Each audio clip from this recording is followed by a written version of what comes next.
And I am here. Hello, everybody. Turn off music. Welcome, everybody. We have 4 viewers. Captain Iron Dog is here. We're down to 3 viewers. How is everybody? How's it going? Oh my gosh. Hang on. Let me come in. There we go. Now I'm in focus. There we go.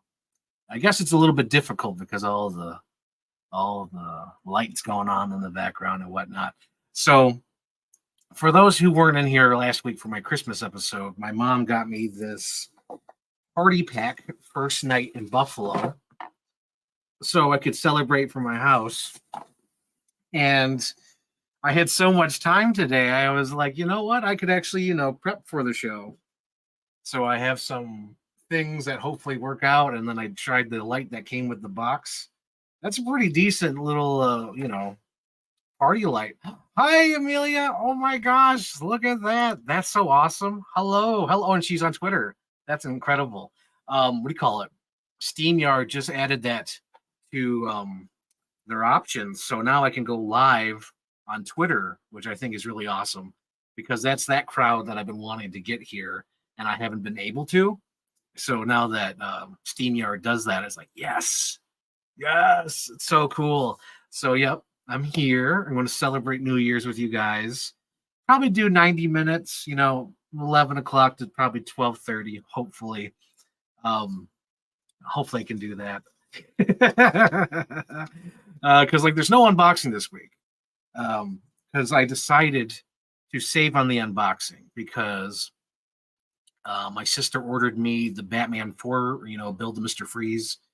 And she just gave me this box, and I just ordered a Green Goblin. So I figured, let's save the unboxing for another time, and let's actually, for this show, just talk about New Year's and whatnot. So I'm in Western New York. That's like New York City time. So when that goes midnight, that's when it goes midnight for me. So that's what I'll be doing.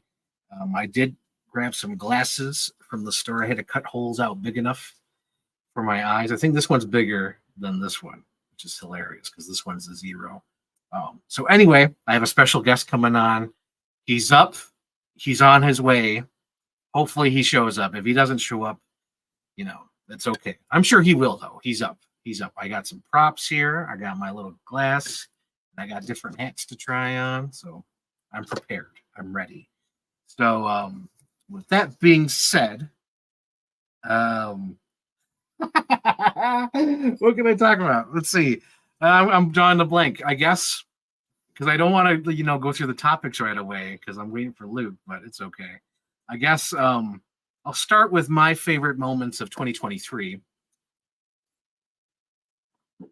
Because I have tons of them. There's tons of favorite moments from this year, some bad moments, and Captain Iron Dog.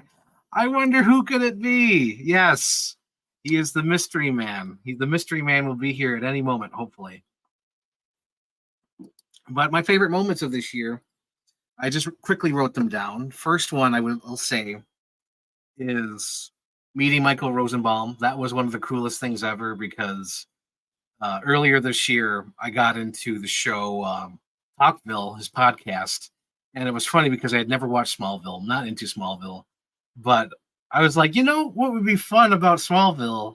No, I don't even think it was that. I think it was because I was getting YouTube recommendations and I watched little clips from the show. I think it's one of the YouTube shorts.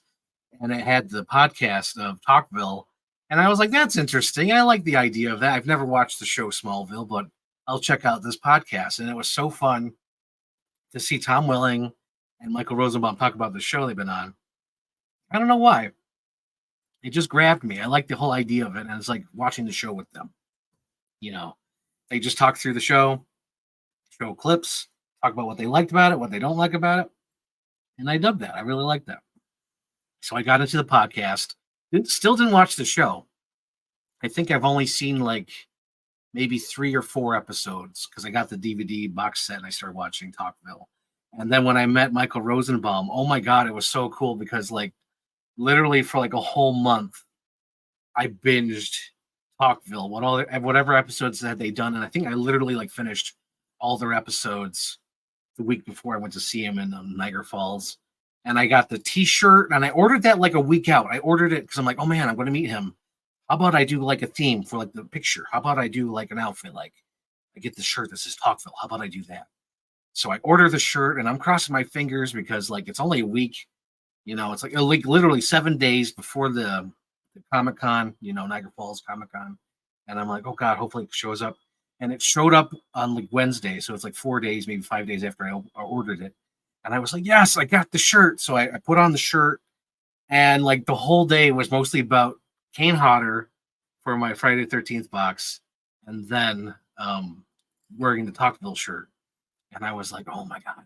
So I went to go meet Michael Rosenbaum. And so if there's a funny story for this. So I'm in line for Michael Rosenbaum. And everyone has like a Superman shirt, dressed as Superman or Lex Luthor. And there's a guy dressed as a lobster in front of me. And I'm looking at him and I'm like, you're obviously in the wrong line. There's no way you're here to see Michael Rosenbaum. So like, I forget if it was me who asked him or I brought a worker over. I don't know what happened. I forget the history of it. But I said, are you here for Michael Rosenbaum? And he's like, no, I'm not here for Michael Rosenbaum. I'm here for somebody else. I'm like, they're on the other side. This is Michael Rosenbaum's line. And he said, oh, okay. And the lobster man went over to the thing, but I was thinking, like, you're dressed as a lobster. You think you'd look in line and saying, hang on, I'm supposed to meet this horror icon, but everyone else is dressed as a Superman character. What's going on here? So the moment comes, right? And there he is, Michael Rosenbaum. He pops his head out and he says, hello, everybody. And we're like, oh my God, there's Michael Rosenbaum. And like he has his iconic, you know, like Halloween Horror Nights jacket. It's him. It's the guy himself. I go in there. I'm probably like, you know, 20th line. It's not that big of a line, but like 20th, maybe 15. I don't know. I'm not in front. So by the time I get to see Michael Rosenbaum, I'm like, I show him the shirt and like he literally got teary-eyed when he saw the shirt. And he was like, oh man, thank you. And I'm telling him I love this show, Talkville. I've listened to every episode so far. You guys are great. And he was like, oh man, thanks, man. I really do appreciate it. And like, can I have a hug? And he's like, yeah, man.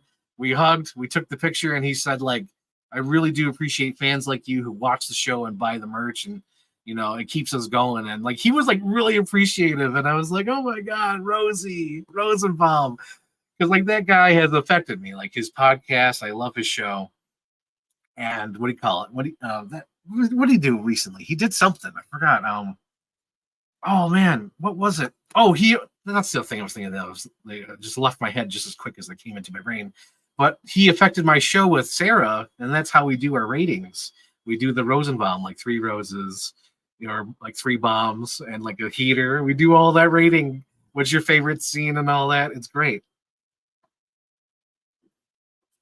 So there's that. I met Michael Rosenbaum. That was one of my favorite memories this year. Let's see. Really diving into the streaming as well. I really like doing the stream once a week, sometimes twice a week if I have the time or have enough to talk about. But yeah, it's been really cool diving into this. It's not huge numbers as it was in the beginning, but that's okay. It's still gaining an audience, and it's still about the even amount of viewers. And it's fun doing. It's a fun thing because I get to tell my stories. I get to have some guests on. I get to talk to friends I haven't seen in real life, like the Phil Dragish episode. I think that's like one of the highest rated episodes. I did the episode with Richard Jackson. I'll probably be doing sequels to all those videos this year with like Anthony and all that. I know I have an idea for like a series of videos, like because I'm rewatching Spider-Man, and I have an idea. Hang on, let me get in focus here. Focus. Hang on. Maybe I just need to throw this light on. Yeah, throw that light. Give me some focus. And let's see, what was I talking about? Oh yeah, so I've been rewatching Spider-Man, and I have some ideas for like commentaries. I'm not sure if I'm going to do the Kirk Beatty thing where I trim everything down or the whole thing. I think people like the long form stuff, so I might just do the whole thing. But my idea, just spitballing, I think the first commentary track will be with Anthony. And then the second commentary track will be with Amanda. And then the third commentary track might be with somebody else. I had an idea, but I already forgot who the hell I was going to watch Spider-Man 3 with.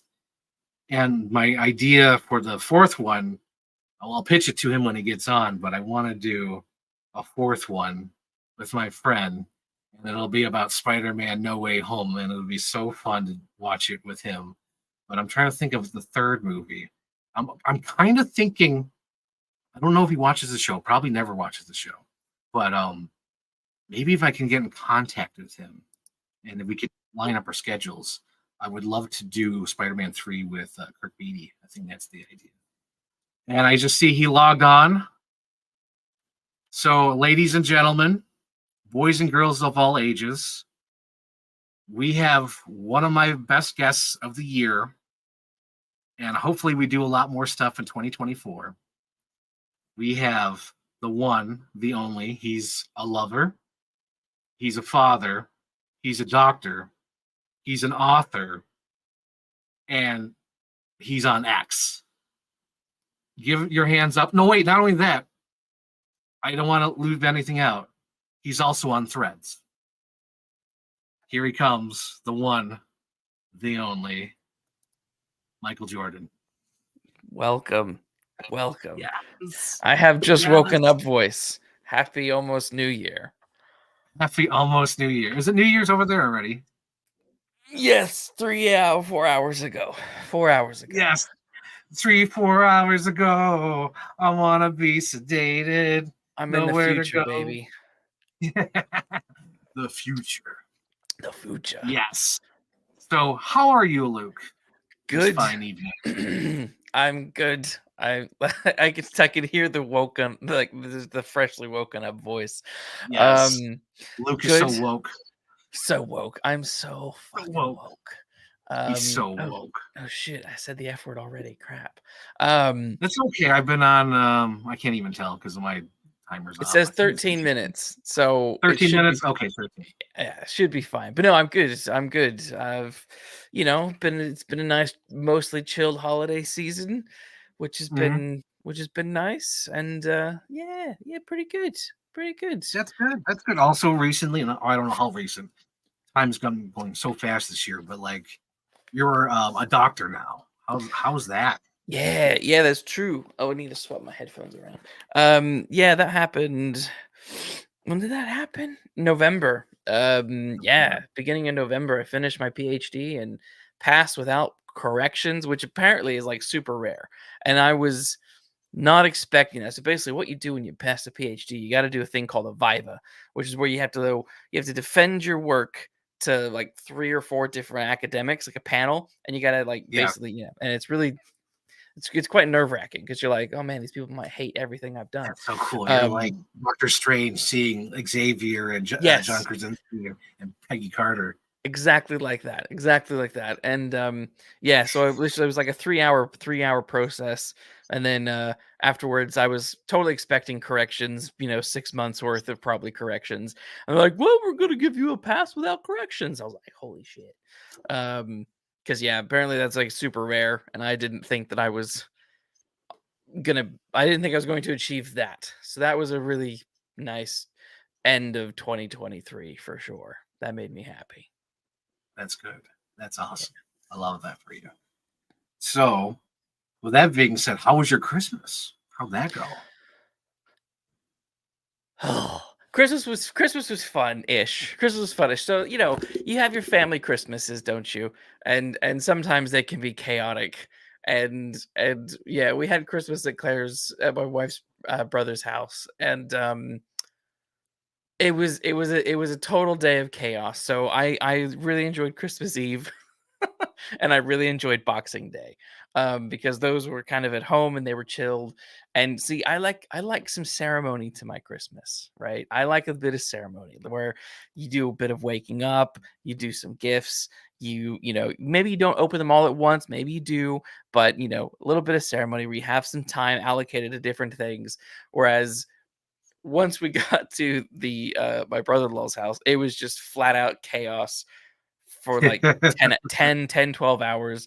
People were like, yeah, there was no like, here's a present time, because there was a bunch of kids. So there was no like present time for the kids. There was no like nice ceremonial, like, let's sit down and have dinner. It was just kind of like, food's ready, everyone get in, get your food. And it was all just chaotic. I was like, oh God. Oh. So yeah, it was fun, but it was a bit chaotic. How about yours? Simple, easy. I slept in most of Christmas morning, and then my mom was like, "Let's go see a movie." I'm like, "All right." And Nice. since we didn't want to see the same movie, she went to see Ferrari. I Oh, went to see Poor Things, and oh my effing god, like Poor yeah. Things legitimately is probably one of my new favorite movies of all time. And I know I say that multiple times, but like legitimately, like Poor Things was fantastic. It's like I don't even know how to describe it. It's like a fairy tale sex comedy Mhm. Frankenstein story. Like Ooh, I mean, and I when I say Frankenstein, I literally mean like the monster Frankenstein. Like the girl, yeah. Emily Stone, Emma Stone, Emily Stone. I met Emily Emily. Jesus, Stone. Emma Stone. Emma Stone is like this woman who committed suicide, right? And she was Mm. pregnant. And Defoe found her right away. So there was still life in her. Like the baby was still alive, but the mom was dead. So he's like, "Oh, I'm a scientist. I'm a crazy scientist. I'll put the brain of the baby inside the mom's head and reanimate her." So like she's like a child for like the first Oh. half of the movie, like like walking funny and acting like a kid, and like she grows up and she becomes her own woman, and like that's what I really love about that is like Oh, she just wow. learns about life through like different men and different experiences, and Yeah. it's like all fantasy. It's like steampunk. There's like it's unreal, you know, Cool. and it's so cool, and I can't believe something like that exists. Like Yeah. whenever you do watch the movie, it is like crazy. It's just wonderful. Emma Stone is fantastic, Mm. and Mark Ruffalo. Holy hell! I feel like this is like 13 years of being in the MCU, where he's like, I can let loose, I can act, because like legitimately, this dude plays like one of the biggest like braggarts, idiot, asshole kind of men, and it's hysterical. It's like one of the funniest performances ever. I love his performance in this movie. Poor Things. Nice. I don't want to get too deeper into it. I think that's a good premise to let people Yeah, know no, like okay, I didn't know anything about it. I remember when it came out, and but I don't know how big actually, it says here the release date in the UK is January. So that's ooh, probably so this month. This is probably why I don't know very much about it, 'cause I remember seeing it coming out in the States, but I was just about to say I don't remember seeing it here, but it looks like it hasn't mhm. even come out here yet. So yeah, I would be keen to see this actually. I feel like you Yeah. said about Mark Ruffalo. I feel the same about Robert Downey Jr. and Oppenheimer. Oh, He's like, dude. finally I can act. Yes, because like he's been a horse in the pen for like freaking 13 years, like legitimately, where he hasn't like whatever movie he's done, it wasn't that great. Like he had the Judge, Yes. and then did that Doolittle movie. Like that's it. Yes. He has Sherlock Holmes 2, which Well, is I don't even count that. That's like right in the beginning of the it's MCU 20 I guess it's almost. 2012 when that one came, or 2011. So yeah, Yeah, that's pretty early on. Yeah. it's Yeah. pretty early on. Like I think he only did like Iron Man 2 at that point. So that's Yeah, like yeah, I early guess there. he would have. Yeah. Yeah, because like 2012 was Avengers, and that's when all the crap happened. Where Yeah, just like that's where like every you're year, not every six leaving the months. MCU house. You're not leaving. And then they killed him off, and he's like, I'm free. Like a legitimate horse out in the plains. Like, holy hell, him and Oppenheimer. I'm glad you finally saw Oppenheimer finally. Jeez, I know I joke around Yeah. like, oh God, no. But I'm glad you finally seen it because it's a legitimately good movie. I really liked it. Claire didn't like it as much as I did, but I was very much sold on it. I really like Cillian Murphy. I've loved him since. Well, I guess I've really liked him like back in the day when he was like in Red Eye and Batman Forever, because I've always known him from Red Eye with Rachel Batman Begins. McAdams. What did I Batman say? Begins. What did I say? Batman Forever. I said Batman Forever. Yes, he's. It's okay. Batman It's early. It's early morning for Luke, so it's okay. It's 4:21. Yeah, I've always liked him like from then, but then I really fell in love with his acting in a show called Peaky Blinders. I don't know if they show it in the States over. I don't know. I think they do because there's that interview, that infamous interview with Margot Robbie and him. Yeah, she's like nerding, like legitimately like nerds out. Yeah, and turns like you find out that she's like a secret like fanboy of him for his whole career and has like all these nerdy questions. Yeah, it's amazing. Yeah, no, he's great. I loved him in Oppenheimer. It was nice to see him finally be like the big star in a movie, and then also have that movie be such a hit. It was I don't know why. I felt good for him because like he's so good, and I wish he was leading more films because I think he will after that. Holy hell, he's so good, so good. Everyone was good in that movie, even John Connor. John Connor. Oh yeah. Oh my God. Yeah, that's right. The guy in the Jason Clark. Jason Clark, you're right. Oh my gosh. That's right. He was John Connor for like 2 seconds. Oh my gosh.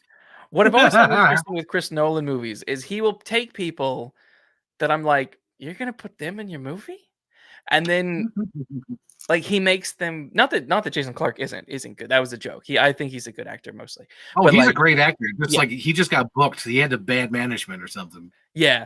But it is funny that with Nolan, sometimes he'll put people in that I'm like suspicious of. I'm like, this is a weird choice. But then when you see like Heath Ledger as Joker is a really famous example. I was like, really? But then like he manages to like get something special out of like most of the people that he puts in his movies, which I think is quite impressive. I don't think most directors can accomplish that.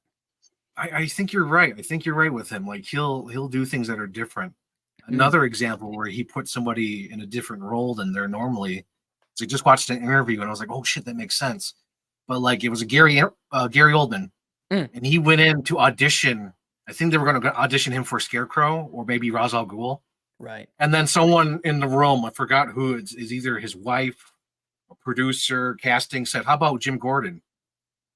And then that completely switched his thing because Gary Oldman's always the villain. So he's like, all right, I'm going in for another villain. But he switched that thing with, what do you call it, Gary Oldman. Wow. And sort of made him like a good guy in those movies because I think Harry Potter came out after Batman Begins. His movies, I should say. The ones he's in. Oh, they came out really close to each other, I think. But yeah, maybe. Because it was he was in the third Harry Potter movie, which one was in 2001, one was 2002. I think 3 was 2004. So it was all he probably would have been casting around that time. Ballpark. Yeah. Yeah. So he had like a little character change as an actor to be sort of a good guy. And I was like, that's cool. So yeah, exactly what you're saying. Like he picks the actors. Even Alden Ehrenreich, who I feel like was like blacklisted because of the stupid rumors of him needing an acting coach, but he's an excellent actor. I forgot about him, but that's a really good point too. I remember thinking Solo, he was terrible in that movie, and I was like, oh wow, he actually can act, which I don't know why I doubted it. It's one of those things where it's like I should just I need to remember he was in a dumb Disney Star Wars movie. Like, yeah. There's no creativity happening over there in those houses. Like I should have known better. But no, he was also very but like he got I feel like he got blacklisted. I feel like this will hopefully get him out of it though. Probably. Because after that there were so many bad rumors of like him needing an acting coach and like that's the reason why they do reshoots. Yeah. But I feel like they do that with a lot of people. They try to throw them under the bus, like the director of the Marvels. Yeah, I feel so bad for. I mean, I've even seen the Marvels. I'll see it when it comes out on Disney Plus. But like when they started like throwing her under the bus, I just kept going back to interviews, like where she was like, "This is Kevin Feige's movie." She confirmed everything that people have been saying for years that we're just babysitters doing what he wants. And like, did Yeah. nobody watch She-Hulk? Kevin Feige was the big like. Did you watch it? I can't remember. No, I don't watch this. I think I watched Vision and WandaVision, Yeah, and then I yeah. watched the first season of Loki, and that was it. I was like, that's it. I'm So the done. culmination of that dumb show is that She-Hulk breaks out of they break the fourth wall. She breaks out of her show, goes to Marvel Studios, and meets Kevin. But Kevin isn't a real person; it's a robot. It's a soulless robot who is controlling the entire MCU. And they have a conversation about how she wants her show to end, and he lets her end the show the way she wants. And it was dumb, but it was also probably the most truthful thing in the show, and that is Kevin is the person with all of the control. Like Mhm. it's kind of I'm almost like, stop blaming the creatives, because they're not even allowed to be creative. Like, Yeah. if this was a Bryan Singer or a Nolan making their movie and it sucked, fine. But when it's a No. Disney product, I'm like, come on. They have no Yeah. control. Yeah. And I almost wonder if like what was going on. Because I find it so hard to believe that the superhero movies fell so hard. Mm, Like hard. yeah, they It did. almost like did they buy their own tickets and they stopped buying their own tickets? You know what I mean? Well, Because how did it fall so hard? mm, yeah, it's interesting. I don't know. I remember when the first Captain Marvel came out, and there was all this like, take girls to go see it narrative, and like Disney and like charities buying tickets to take groups of girls. And all. It was all sort of it all felt a little bit fake. And I think, did you ever see the South Park episode where Cartman is like going around trying to get people to admit that they didn't really like Black Panther? Like, No. that I I feel didn't like see that's kind of what happened. People saw these movies and thought that really wasn't worth the hype. And then when their second outings start to come, they're like, I'm kind of done.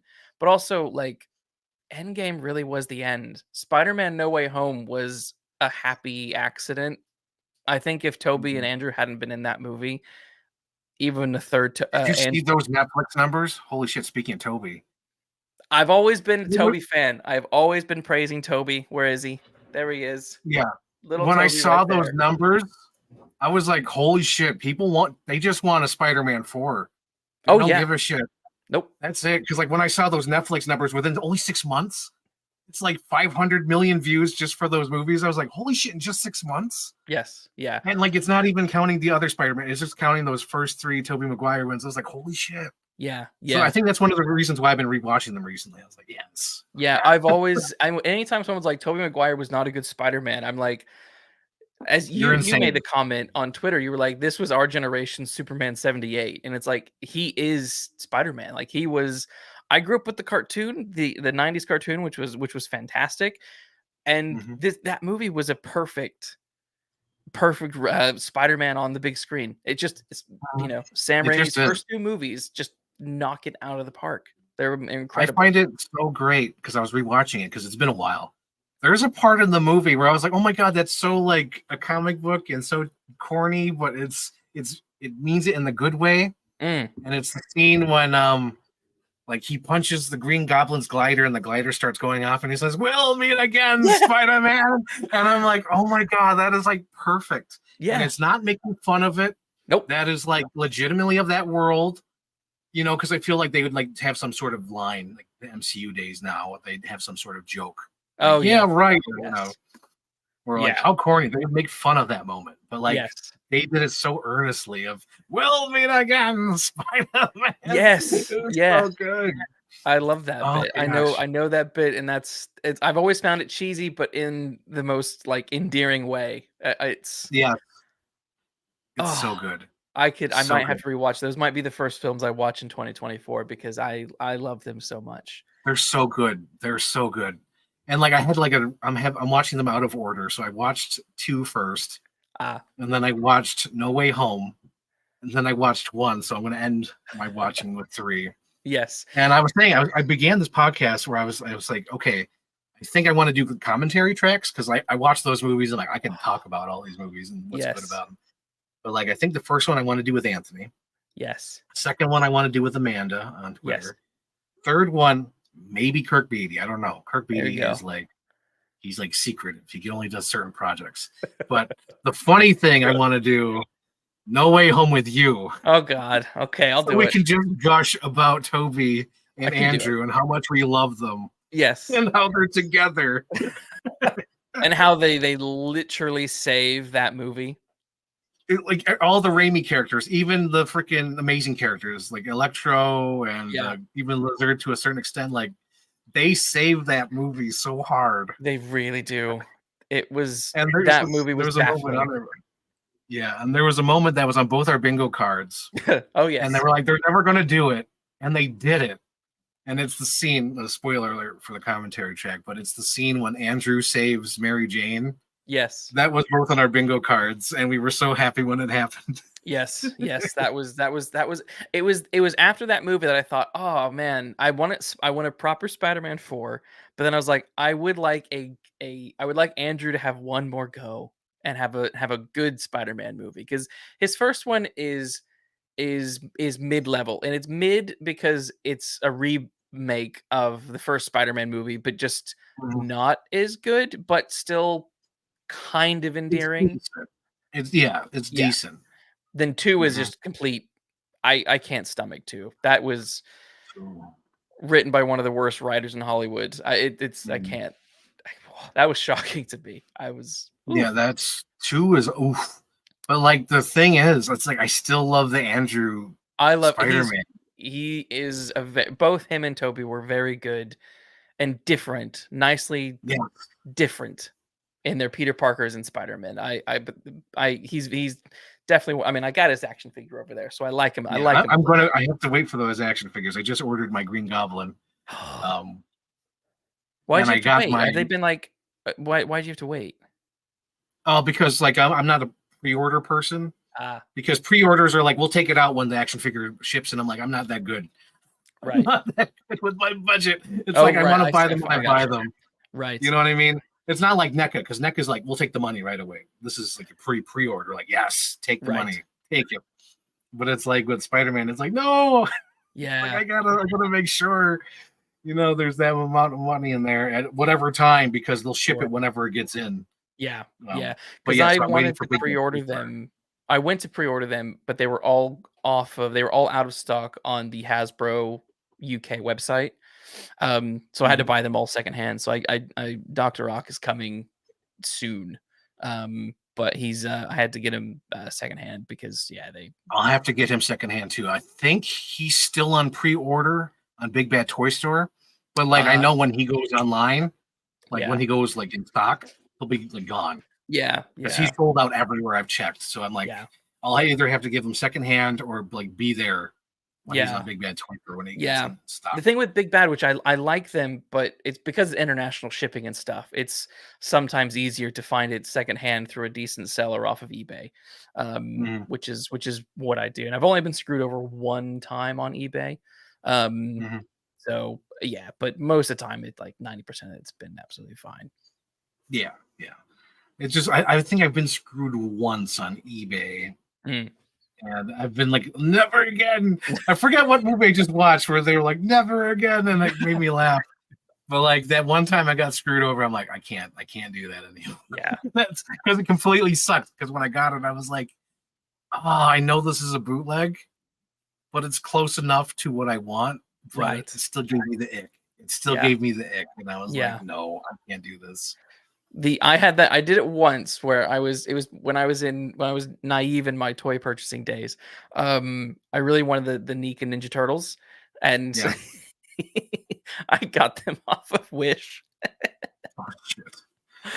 And like, I mean, they're either bootlegs or they are factory ones that are defected because they don't quite look right, but they looked right enough, and I kept them I still have them. They're in a box. But yeah, I had to buy the officials like about 6 months later. I was like, I can't handle this. This is like looking at like a knockoff Picasso or something, and they just looked off, and I couldn't stomach it anymore. Let's see this comment here. I need me a green meanie. Yes, I just ordered him. I literally just ordered the Green Goblin So he should be coming within the next week or so. But yeah, I'm excited about that because Yeah. Luke, before we move on, because I want to ask some New Year's questions. Yeah. Rewatching the fucking No Way Home and that scene when he's at Aunt May's little homeless shelter. Dude, he over delivers as an actor for that movie. I literally got yes. teary-eyed with his performance because he's like, I didn't know where to go. Yeah. Someone else is living in my house and my son. And I was like, oh, Yeah. Jesus, you're going to make me cry. And he's like over delivering. Yeah. It's like almost Oscar level performance of him just being like an older gentleman who's like, he already has like a split personality. And then with that on top of being in a different universe, how he just feels so like confused and old and like lost. I was like, oh my God. Yeah. What an actor. He's so good at that. And then when he switches off that Norman and goes to the Goblin, it's like, holy shit, he's like, step aside. Like Thanos was not nothing. Jeff Bridges, nah. No, I'm the real OG. I'm the OG villain, and I'm gonna show you guys. Yep. Because he legitimately comes in and fucks everything up, and it's like, oh my God, he's just Norman. Yes. I love it. Those early moments where we're before we get to the Spider-Man and we just have like Dr. Octopus and Green Goblin, those scenes are what hold up the beginning of that movie without a doubt. Anytime those dumb MCU characters open their mouth, I'm like, shut up, you dumb children. Oh, Dr. Octopus, that's seriously your name? Aren't you in someone's house? It's called Dr. fucking Strange. Dr. Strange. Exactly. It's like, come on, kids. Come on. We're just fighting with a guy named Captain America. Like, that's a stupid name. Like, come on. Come on. And then he's doing his live, like, where everyone deserves a second chance. And he's at the Statue of Liberty. Oh, my gosh. Oh, my God. But anyway, hang on. Before we move on, I see Captain Iron Dog said it. Just me. The toy is really cool. And the head sculpt for Dafoe is shockingly good. I was really it's a cool figure to have. It's neat. I'm excited because he'll go right over here against my Gwen Stacy because I have a Gwen Stacy here. Yes. So I'll probably put him over there somehow. Probably put him like wires or fishing string, and then I don't even know who I'm going to put here. It's either going to be Toby. No, wait, Toby will go over here with my gargoyles because that makes sense. With Goliath and the bat signal, that's where Toby's gonna go. Yeah, this has to be Andrew. Oh my God, this has to be Andrew over here. Yes. So there's that. Okay, so we got the intro done. Let's talk about New Year's memories. Do you have any New Year's memories of when you were growing up? Yes, yeah, actually I do. One of my favorite-ish New Year's is from when I was really young, before I could even like go out and do anything for New Year's. I remember watching for the first time Godzilla 1984 on TV. That was my first experience with Godzilla. I must have been, oh man, I must have been like 7-ish.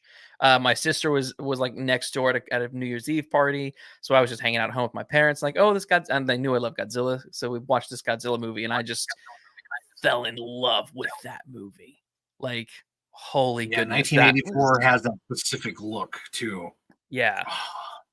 Yeah. That's a really good fun one. I have a bad memory from high school. that is it. I remember every New Year's Eve, and it was my high school girlfriend got in trouble with her parents for doing something because she was a bit of a brat. And we were meant to go to a friend's house for New Year's Eve, and her parents grounded her. And therefore, like, the whole New Year's Eve situation like fell through, right? And then I ended up staying home and falling asleep before midnight anyway. And then at midnight, I got a phone call, and it was from her.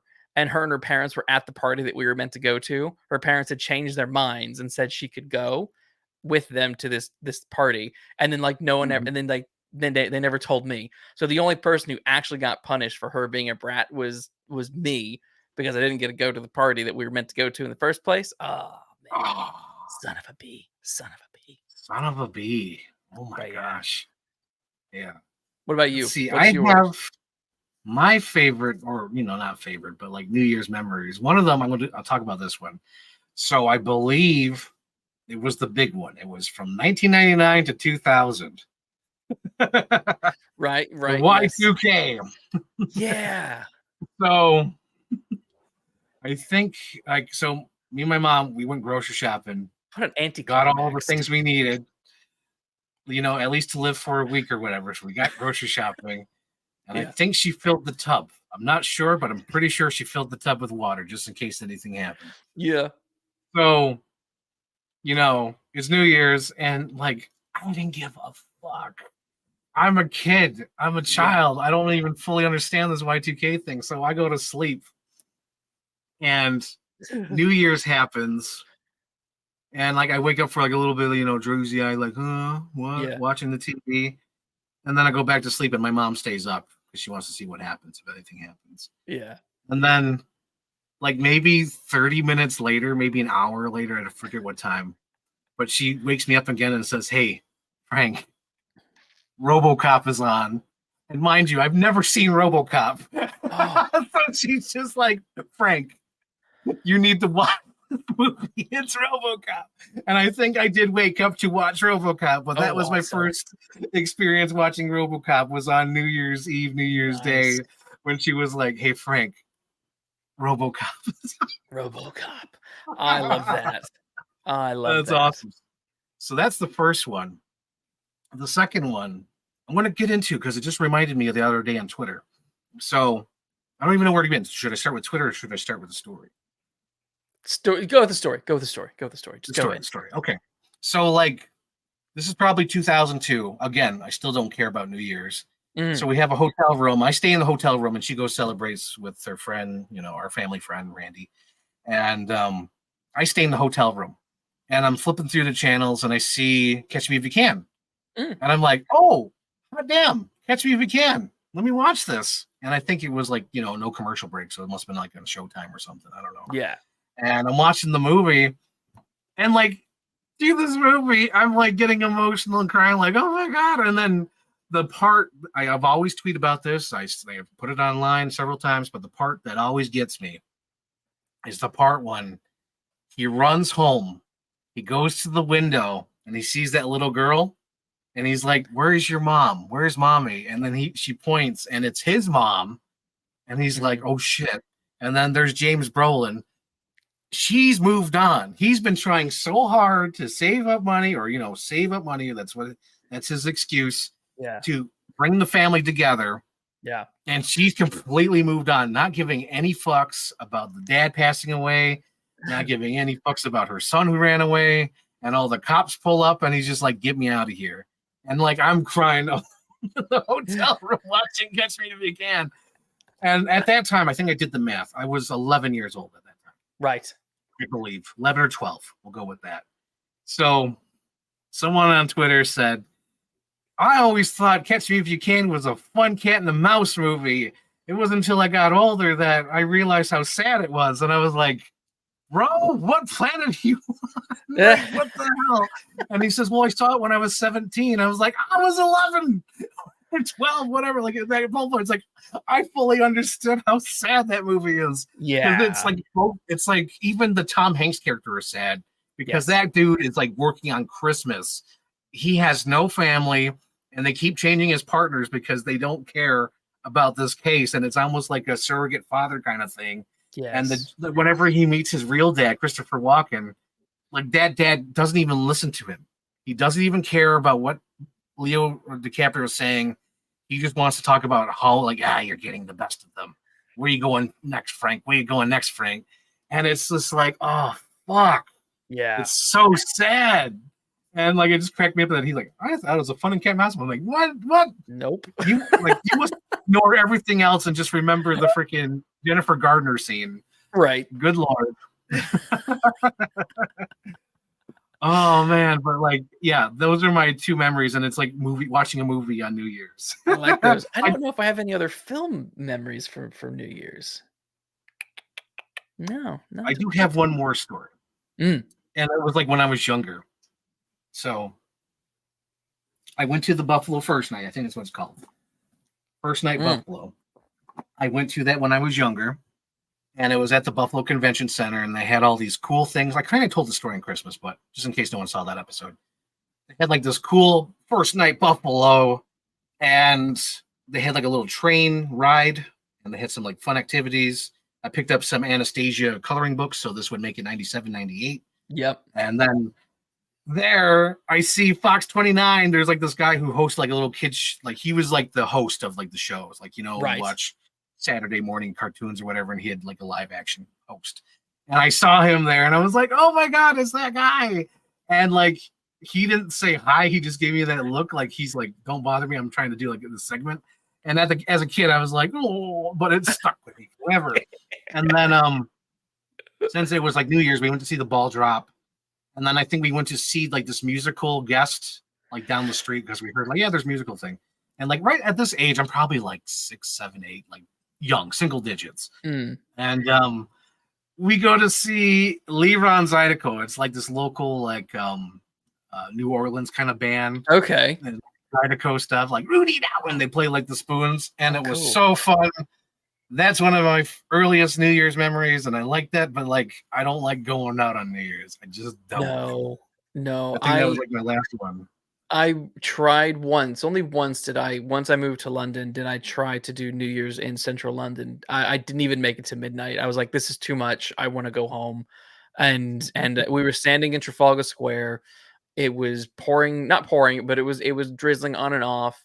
I saw a guy get his phone stolen. It was in a pit pocket. I saw it happen. I turned around, saw these two guys kind of begin to pass each other. One guy kind of did that like film, like nudge, like in films that kind of like nudge, literally did that. And then the guy started going like, and like, you know, I was like, oh my God, that guy stole that guy's phone. He stole his wallet, you know. He stole his wallet. I think he stole his wallet.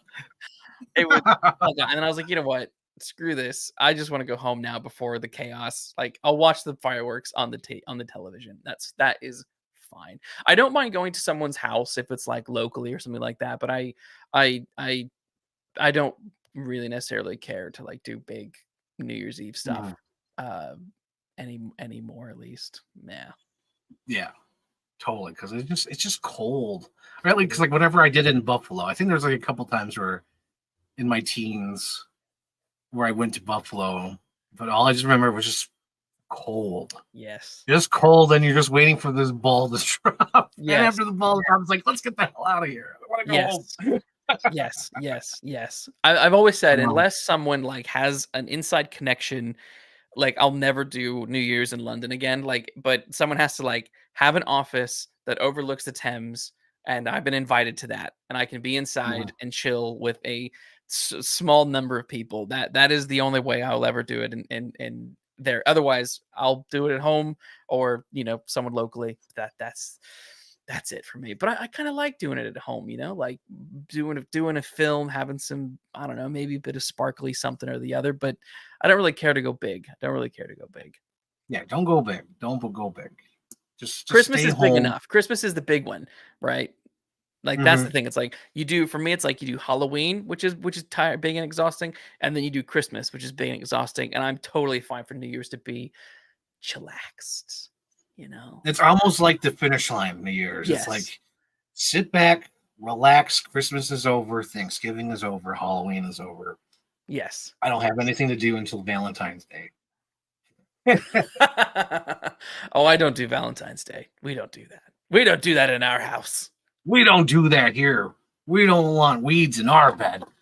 So anyway, let's see my comments here. What is your favorite moments of 2023? Ooh, favorite moments.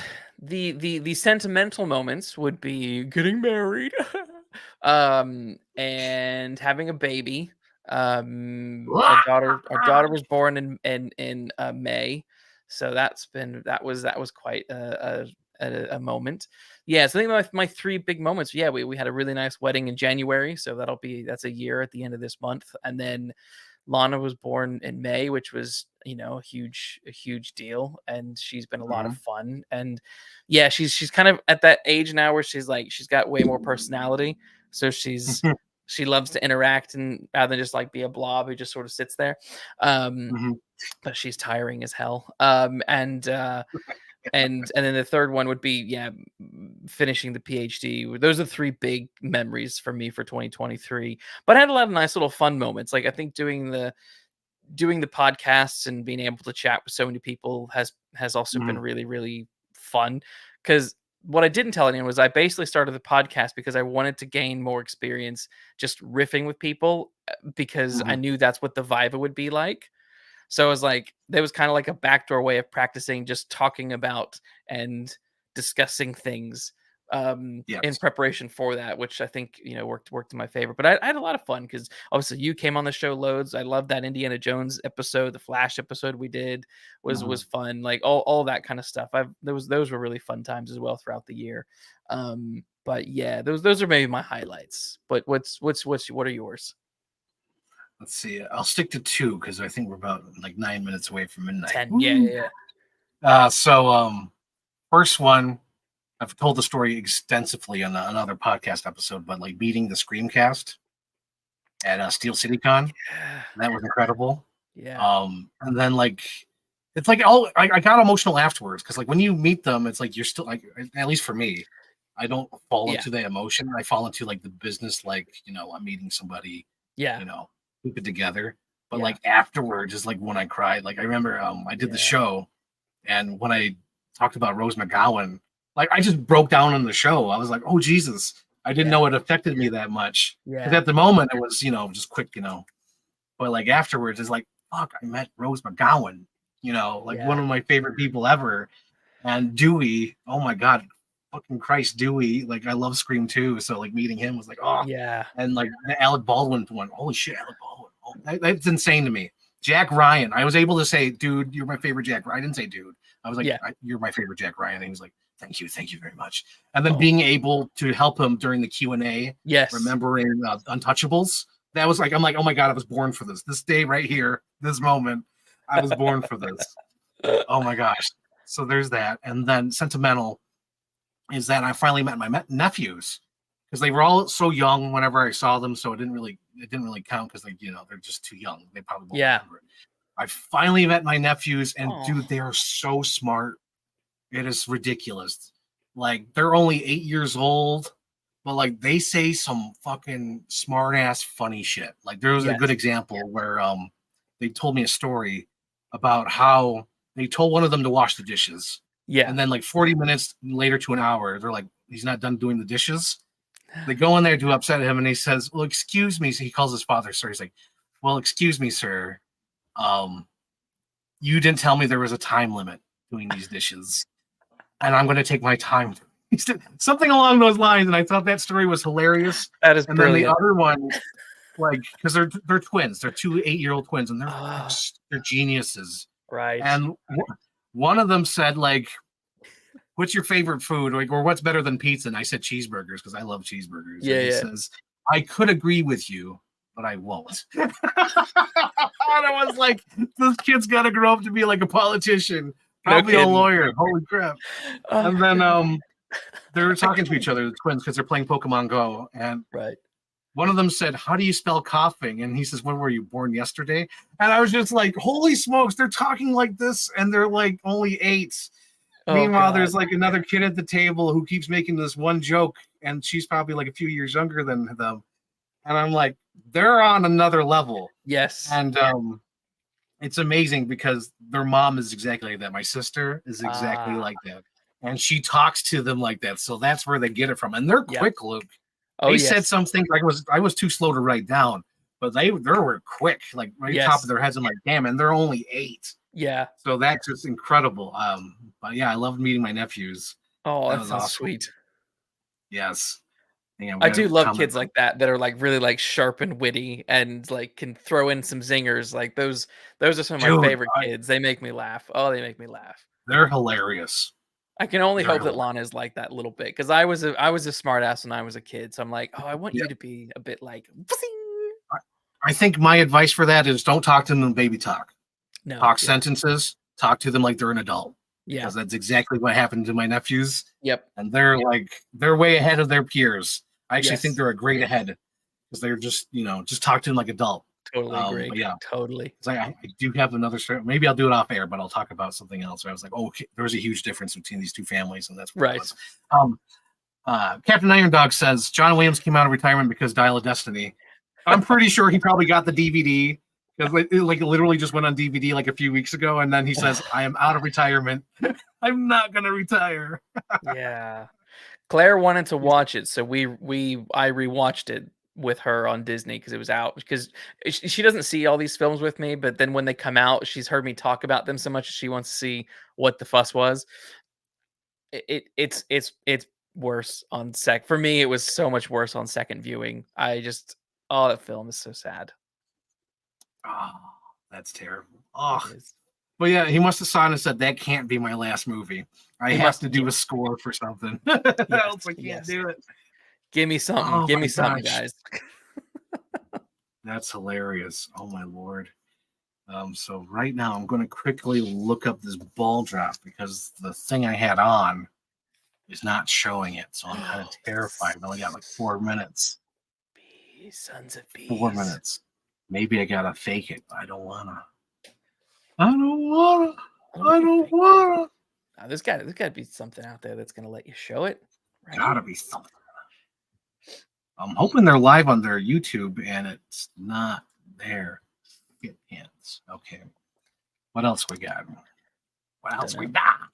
In the looking meantime, at I my- like that I've offended a few people on Facebook because I don't know if you've seen the people who are using the AI tool to like turn their faces like AI themselves to like look like a fairy tale princess or like a Viking. But that's going around at the moment on Facebook, and I tweeted or not tweeted, but I posted Happy New Year's Eve. None of you would make a good Viking. Oh my gosh. And people were like, what are you talking about? I would be a great Viking. I'm offended by this. I'm like, come on. Offended? Oh my gosh. I mean, I'm pretty sure that they were joking about the offended thing, but it was just like, Oh, it's, okay. just, Okay. it's just funny to me that people are like, oh, but I look so cool in this picture. It's like, you don't. You don't. You look cool. don't. How dare you? You just don't. Oh, maybe I could do the Times Square. That'll be fine. Yeah. That'll be fine. Absolutely. Yeah, that'll be fine because I Dick can't. Clark's I don't see the rocking New buffalo. Year's Eve. Dick Clark. What was I going to say? What's another thing I could say? Any New Year's resolutions before we hit the midnight? I don't know. I have some projects that I really want to see finished within the first kind of 3 or 4 months of the year. So I think in terms of resolution, like buckling down and getting some of those done. I have a book that I've been working on that is taking me most of 2023 to sort of focus the plot and get the character kind of right. And now I've done that. I really want to be able to just kind of hit the ground running in the new year and get that done. Yeah, so that's what's one. That's one. What about you? Do you have any New Year's resolutions for me? I would say keep going with the podcast. Hopefully, do more, and probably work on a project. I want to work on something big. I know I promised last year I'm going to finish my Tarantino project and the Green Lantern, but it's like I'm not in the mood for that. I want to do something like fun. Yeah, like throw spaghetti on the wall, shit my pants, do something fun. So that's like I want to do that. How much longer does the program need? Legacy? Like do some stupid mashup. Yeah, do that. Yeah. Actually do it and have it done hopefully by Christmas because I think it would be fun to have a Christmas theme. Ooh, that'd be fun. I love Christmassy themed stuff. Yes. Here we go, Luke. We're Oh my almost gosh. there. We're We're almost there. We're almost there. Oh my god. Oh my god. I'm scared, Luke. Hold my hand. Hold my hand, Luke. I'm scared. Cheers. Oh yeah. Cheers. Here we go. Cheers. Ba-ding! This could be like a Bucks Fizz, but it's just squash in fizzy water. Mine is just some silvery stuff. Oh my god, she made it in time for New Year's. That's crazy. Look at that. Welcome. Here we go. We're almost there, my God. guys. 10. We're going up the roller coaster. Oh my God. 6, 5, 4, 3, 2, 1. Happy There you go. New Year. Oh, Wait, jeez. how did it go back to 4? It doesn't even have the sound effect. That's dumb. I should There we go. We're there. Yay! Ah, are they gonna drop? Let's see. Are they gonna drop? Hopefully they drop. I'm so confused by this countdown because the I ball don't hasn't know dropped what's yet. going on. The ball hasn't dropped yet. It went down, and then but the ball didn't drop. It's still dropping. It's still in the process of dropping. Have we actually entered the new year yet? Oh my god!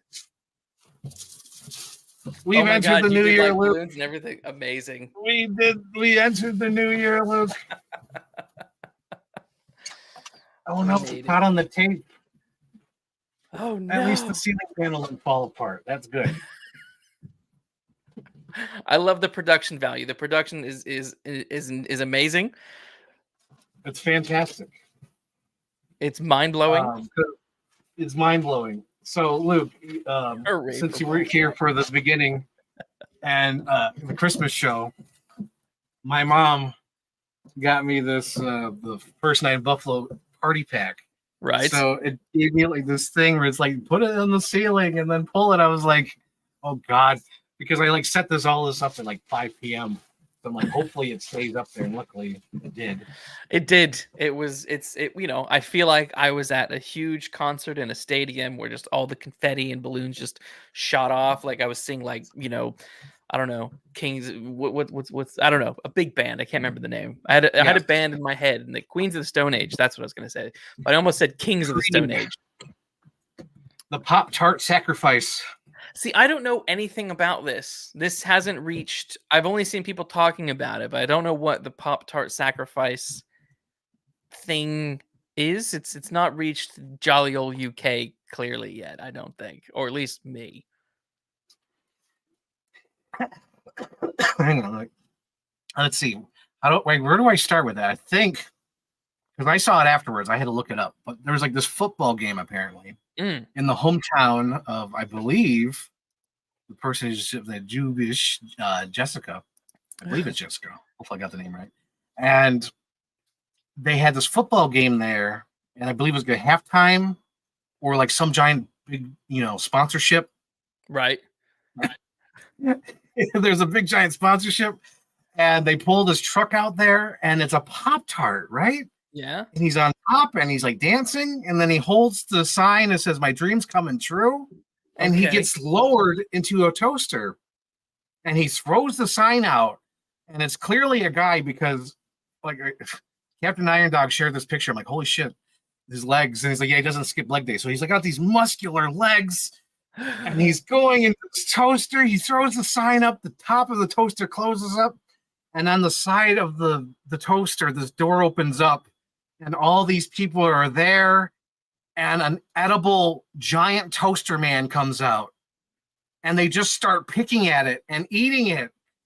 And it's like an actually edible, huge Pop-Tart that they made.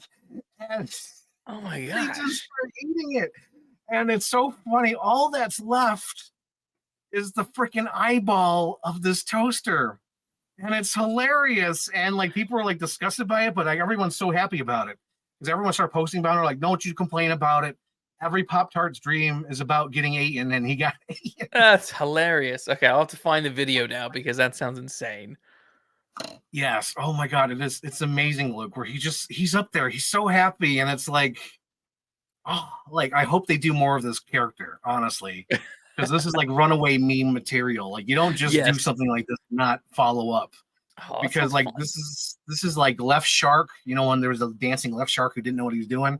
Yes. This is that level of like meme territory. Oh my gosh. That sounds fun. It sounds like there's no need getting upset over that. That sounds fun. My city's rival team. Ah. Happy New Year, Juliana. Happy New Year. As I should say, today's episode is sponsored by my mom, who bought me this first night in Buffalo party pack. As you saw today, me and Luke were happy to celebrate with the balloons that dropped from this package. Also, since I'm here, I'm going to do this now. Hang on, Postcat. I'm going to do it because it's going to be messy. Oh, there we go. There we go. We got props. We got props, streamers. You know, Streamers. if it wasn't 5 o'clock in the morning here, I'd have something that would go pop. But you know, I don't want to risk waking up people. Waking the baby. You don't want to be like Syndrome in Incredibles. Don't wake up the baby. Yes. Oh God, no. Baby sleeping. No. No.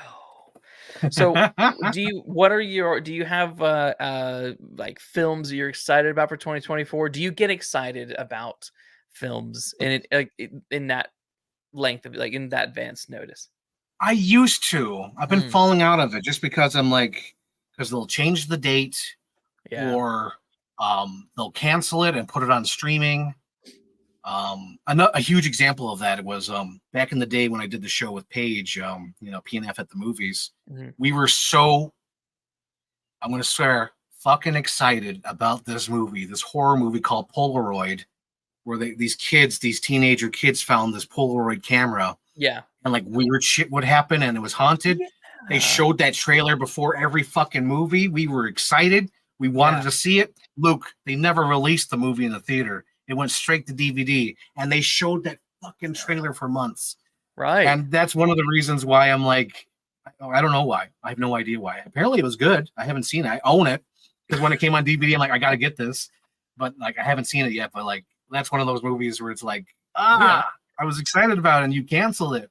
Or then like, I'm not excited for it, but there's like Dune where they move the date like 3-4 times for like no reason. Yeah. Where it's like, that's stupid. And also, like, I don't know. It's just I have to temper my excitement because if I get too excited about something, it can only let me down. They'll put yes. 2 huge examples would probably be Justice League, and not so much, but like it kind of did let me down was Elvis. Oh, interesting. Even though, like minor. Like it didn't meet expectations. Like I even made a joke like months beforehand. I'm like, what if it's about Tom Hanks's character? And it was. Yes. Because it wasn't really about Austin Butler. It was more about Tom Hanks's character. And that's why I'm like, yeah. But everything else about that movie is brilliant. Costume designs, acting, Yeah. I've still not seen it. I don't really like Elvis enough to want to sit through it. I don't know. Maybe one day. But as Captain Iron Dog said, The Beekeeper, I am excited about The Beekeeper. I don't know what that is. I think it's going to be a silent hit. The Beekeeper is like a low mid-budget movie starring Jason Statham as this guy called the Beekeeper. It looks amazing, Luke. Don't you dare be cynical with me. You have to have childlike Steven Spielberg wonder with the Beekeeper. Here's what I don't understand. Two things. One, I just watched The Meg, and that thing was dog shit. Dude, it was awesome. How dare you? Oh, you probably have that. You're going with logic and making sense. No, you got to leave it at the door. I think what I didn't like about The Meg was that obviously I know that it's all hyper and stupid, like, and I'm fine with that. But it's like it wanted to be like the Scream of shark movies, but didn't quite really get there. And also like the story didn't make any sense. Like Jason Statham's character, right? He's brilliant. Hang on. The inciting incident to get him to the rig is that his wife is trapped below with the Meg. And you think that's going to be the big drive of the movie. He goes down, saves the wife, leaves her on a hospital bed, and goes and falls in love with someone else on the ship. I'm like, and then they never have like a conversation again. I'm like, what is going on with this movie? What the heck is going? And then there's that was just so stupid. You're too logical, Luke. You're thinking too much about it. You're just supposed to turn off your brain, shit your pants, pee your shit. It'd be great. I have no idea why this is happening. I don't know idea why those balloons just went up. Did you do like a Kauai thing? I don't know. There's something with this. There's things you could do. I was gonna say what website, but there's a place where you could be a fan. And when the people do this, the content creators do this, hearts show up. So if you do like fun things, balloons. Oh, there you go. You got it. Holy smokes. How did I? So kawaii. Come on. I probably got too much stuff going on in my background. Look at that. How do you do that? Luke's got magic. but I don't know how to. I don't know how to get it to stop. Anyway, the second thing is the beekeeping thing. We saw on Amazon. There's like a Magic Mike like TV show that's all about like beekeepers. It's like some stripper dudes who want to like save their beekeeping farm. And I'm like, how what is going on with beekeeping at the moment that's becoming like the hook for these for so much stuff like Oh, you beekeeping haven't seen the action trailer man. for Beekeeper. I saw it now. I remember. Okay, I was gonna Yeah. say there's like nothing to actually to do with beekeeping. It's just it's Yeah. like a secret organization that keeps things in the balance, It's just and they bizarre. blow things up. And it's got Jeremy Irons coming out of retirement from whatever he's been doing for the last 20 years. What do you mean? He was just in the Flash. Jeremy Irons, was he? Yes. Oh shit, he was. Oh my god. Because I had to Holy rewatch that. 'Cause shit. I was like, oh, that's out. Let's watch it. I was like, that was painful. But anyway, I loved the Meg. It's stupid. And I think I did a whole episode of why it's stupid. But I loved every minute. Luke, did you watch that show? Do you know that I was almost kicked out of the theater for laughing so hard at that movie? That rings a bell. Maybe.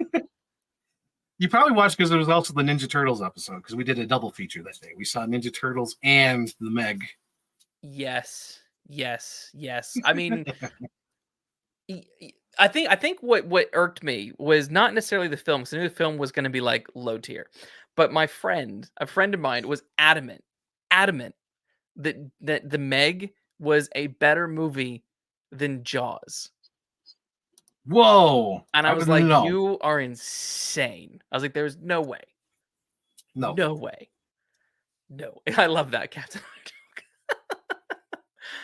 12 minutes in in. 2024, and Frank's already forgot about The Flash. You loved that movie so much. I did. I watched it again a few weeks ago. It's probably months ago at this point, Jesus. But like I loved it still. I loved it. Really? Wow. Okay. He had the little monkey. Luke, remember? You're doing this Oh, the yes. monkey. The monkey. You're doing this the monkey. He's like, who cares about monkey? He's like, I care about monkey. That poor movie. But yeah, I still like it, even though I don't remember it, but I still enjoy it. Let's see. What's another thing I'm excited about this year? Oh, I'm excited about Maxine, the third movie of the Pearl and X trilogy. Oh, right. Of course. Yes. Those are two movies I need to see. I've heard so many good things. I really want to see. I both think you Pearl might and like X. those, actually. Honestly, Yeah. I think you will. Yeah. Because they're simple enough, they don't offend, and they're entertaining. Mm. Like, I don't think you don't have to think too hard about it. Maybe you do, I don't know. But to me, like they're okay. Because like X is just like a slasher movie. It's perfect. It homages the old movies of that era. I think have that in your mind when you watch them. Yeah. Every movie that they take place in is of the era. So like when he filmed X, he Right. thought of the 70s exploitation. When he Yes. filmed Pearl, he thought of like musicals and big, like Sound of Music, Wizard of Oz, that kind of stuff. Yeah. And that one is more fantasy because the main character, Pearl, is basically crazy. So it's okay that things don't quite make sense. Yes. Or, line up because she's like, it's like an unreliable narrator sort of kind of. Yeah. Nice. But yeah, that's good. Those are good Yeah. movies. And I'm excited about Maxine. That comes out. That's the third movie. What else is coming out, Luke? I was about to just look that up, actually. Oh, okay. Here we go. What about Ghostbusters Frosted Balls? Honestly, yeah, just because I met Grace McKenna. Okay. I don't know if you knew that. Okay. We just did because, watch. yeah. Go on. Oh, I'll go ahead. It's just because like every movie I own, she's basically in. So I'm like, fuck it. I'm gonna see Ghostbusters. I'm a fan of hers now. Fair enough. We did watch that last Ghostbusters movie, and it was pretty bad. It's upsetting. It made me angry and furious. Yes. I everything about it. I was like, what? This is. Everyone's like, it's such a loving homage. It just handles things. Oh, that's how you do legacy sequels. I'm like, anyone who's saying that is a dumbass. It's shockingly bad. Shockingly bad. That's they just went too far with it. Like I think if Yeah. like for that ending moment, if they didn't show the full Harold Ramis, I think it would have been okay. If it was just his hand, and, Yeah. like that's it. Yeah. It would have been okay. Yeah. But like it made me as a fan, it made me so furious. Yeah. Because I know the behind the scenes. Yeah. I Yes. think fans mostly ignore the behind the scenes. So like if you don't know the behind the scenes, you Yeah. could probably get away with loving that. Yes. But like me knowing that Harold Ramis and Bill Murray did Okay. not get along since Groundhog Day, Yeah. and that only on his deathbed did they become friends again. So Yeah. seeing this movie, like they could have done this years ago, all Yes. together as an old group of old men, and that would have been hilarious. Yep. But they didn't do it because they were bumping heads, and Yes. they wanted like Bill Murray, of course, like probably making the worst of it. But yeah, that's what irritated me about this new movie. Yeah. We got a comment here. So X, Pearl, and Maxine all take place together? Yes. Mm. So Pearl is the first movie, and then X would be the second movie, even though it was the first movie they made. But like so Pearl is a character who's the killer in X, Yes. and then Maxine will be the third movie of this trilogy. Yep. Even though they're out of order. The only reason why they're out of order is because when they were filming X, they actually went to A24 and said, "Hey, as we're filming here, we could make another movie because we just wrote the scripts with the same characters basically, and we the same sets. All we have to do is like revamp it, color it up. Can we do this?" And A24 is like, done. And it was like right when that COVID started, so they wanted more movies anyway. So they're like, "Go ahead, do it." Yeah. Yeah. So not only that, but they were kind of successful. So that's why. What about? I won't read them all, but what about Gladiator 2? Are you interested in that? Not so much because it's Gladiator 2, but because I love Ridley Scott. Yeah. Yeah. Like to me, like I've realized that he's like one of my favorite directors. Like if he's directing, I'm there. Fuck it, I don't care. Sure. Yep. You can read them all. Let's go through them Godzilla all. versus Kong, or Godzilla times King Kong versus some other monster. I'm not excited now, but I'm sure I'll love it. Sure. Joker. It's one of those movies where I look at it and it just irritates me. Like, yeah. Yes. Joker. Oh yeah, Lady Gaga. I'm keen to see that. Twisters. Yes. Twisters. I don't know. I have no idea what it is. They're claiming it's not a sequel, reboot, or reimagining, but it. Yes, it's got weird. Glenn Powell in it. Yes, I don't know. I don't know. Yeah, it's funny that the actor's like, I don't really know what this is. It's just a movie called Twister. What about the Nosferatu? Doesn't have it's a Willem Dafoe in it, doesn't it? That's that movie. Yes. Well, I'm an Eggers fan. He's the guy who did the Vivitch and Northman and Lighthouse. Right. Yes. So like I'm there. Eggers, I'm there. A Quiet Place, Day 1. Damn, I think I'm confused about this one. Because hang on, do you have like left click and open up in the new tab? Do you have that, or what info do you have? Yes. Let's open up. It's the John Krasinski one. The Quiet Place, where they. I know that, but I don't think is he directing this one. No, directed by Michael. Because I think that's the reason why I'm kind of interested. Sarnowski. Yeah. I gotta look this up. Pull it up, Jamie. Give me a Let's second. see who. There's a reason why I'm sort of Quiet Place. But I think he's involved. I think John Krasinski is obviously he's involved in some capacity. He's down as a writer. John Krasinski is down as a writer. But so is the director. Him and the director and some other guy named Brian Woods. Because I think there's a reason why I'm excited about it. Is it because it was a one and done film and shouldn't have had sequels? No. There's a reason why I want to see it, even though I didn't like the first two. That's what I'm okay. Oh, he directed Pig. No shit. That's probably why I want to see it. Mm. And it has what's her face in it? Lupita Nyong'o. I don't want to say her name. Probably butchering it. But yeah, it has her as the lead, and it's directed by the guy who did Pig, and Pig was awesome. Fair enough. What about Kraven the Hunter? Nope, didn't even watch the trailer. But I'll probably see it because it's got Russell Crowe in it. I love him. I love him. Bad Boys. I love him. Which one? Bad Boy. Oh, wait, no, that's Oh, it's Untitled. The Untitled Bad Boys film. Does that even come out this year? It's coming out next year, right? Maybe. It's under 2024, but anyway. Beetlejuice 2. Of course, I'll you're see gonna it go because it's see got it. Defoe. Of course. Oh yeah, you know why? I know why. You're gonna go see it You because know of her. why? Because of Oh her. my God, she's beautiful. She's amazing. She's the top tier. She's the goat.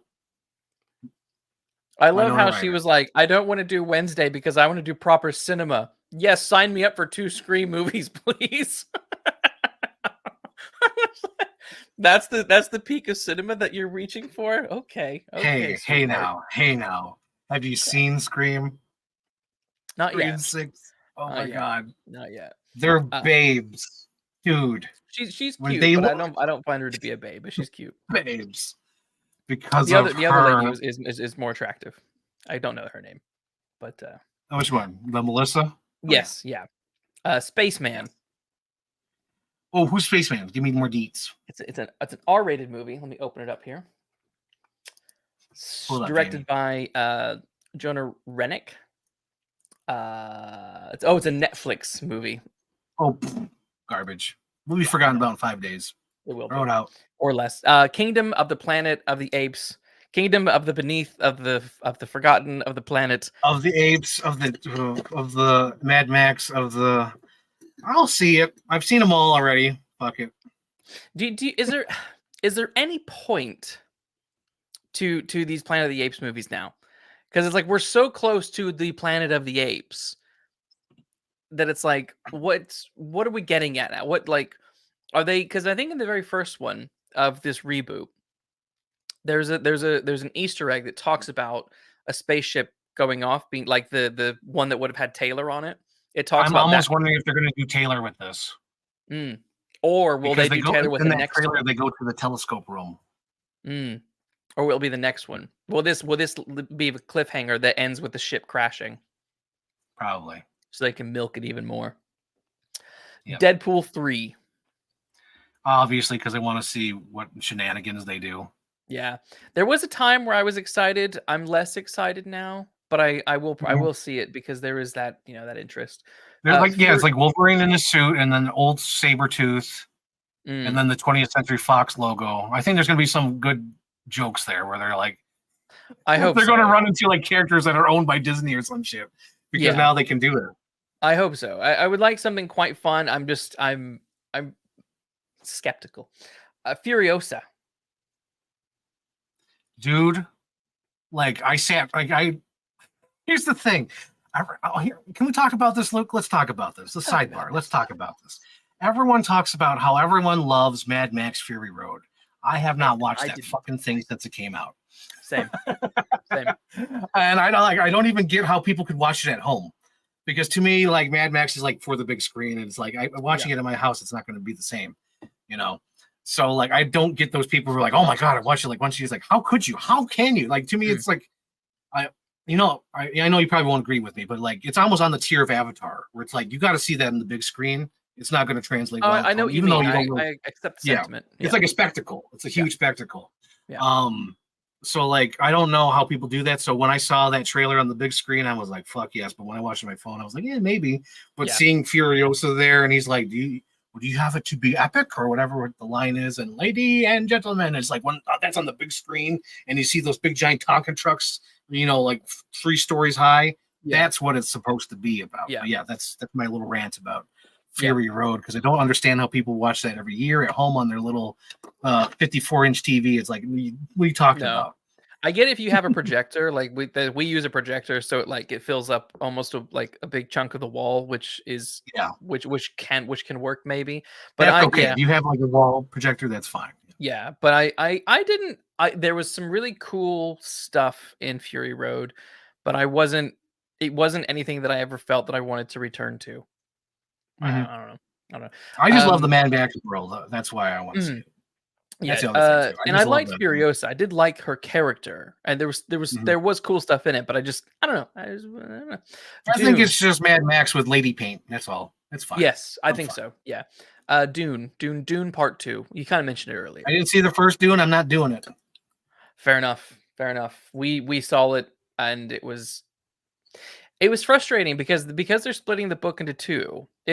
I almost would have been okay with like a 3-hour movie, because because the problem is where Dune ends, where the first part 1 ends, Mhm. it's like you've done like the first third. I don't really know, but like the first third of the book. So it's like the adventure has just begun, and that's Mm. where the book ends. It's like if the Lord of the Rings, the Fellowship of the Ring, ended with Frodo just leaving the Shire, and that's like where the film ended.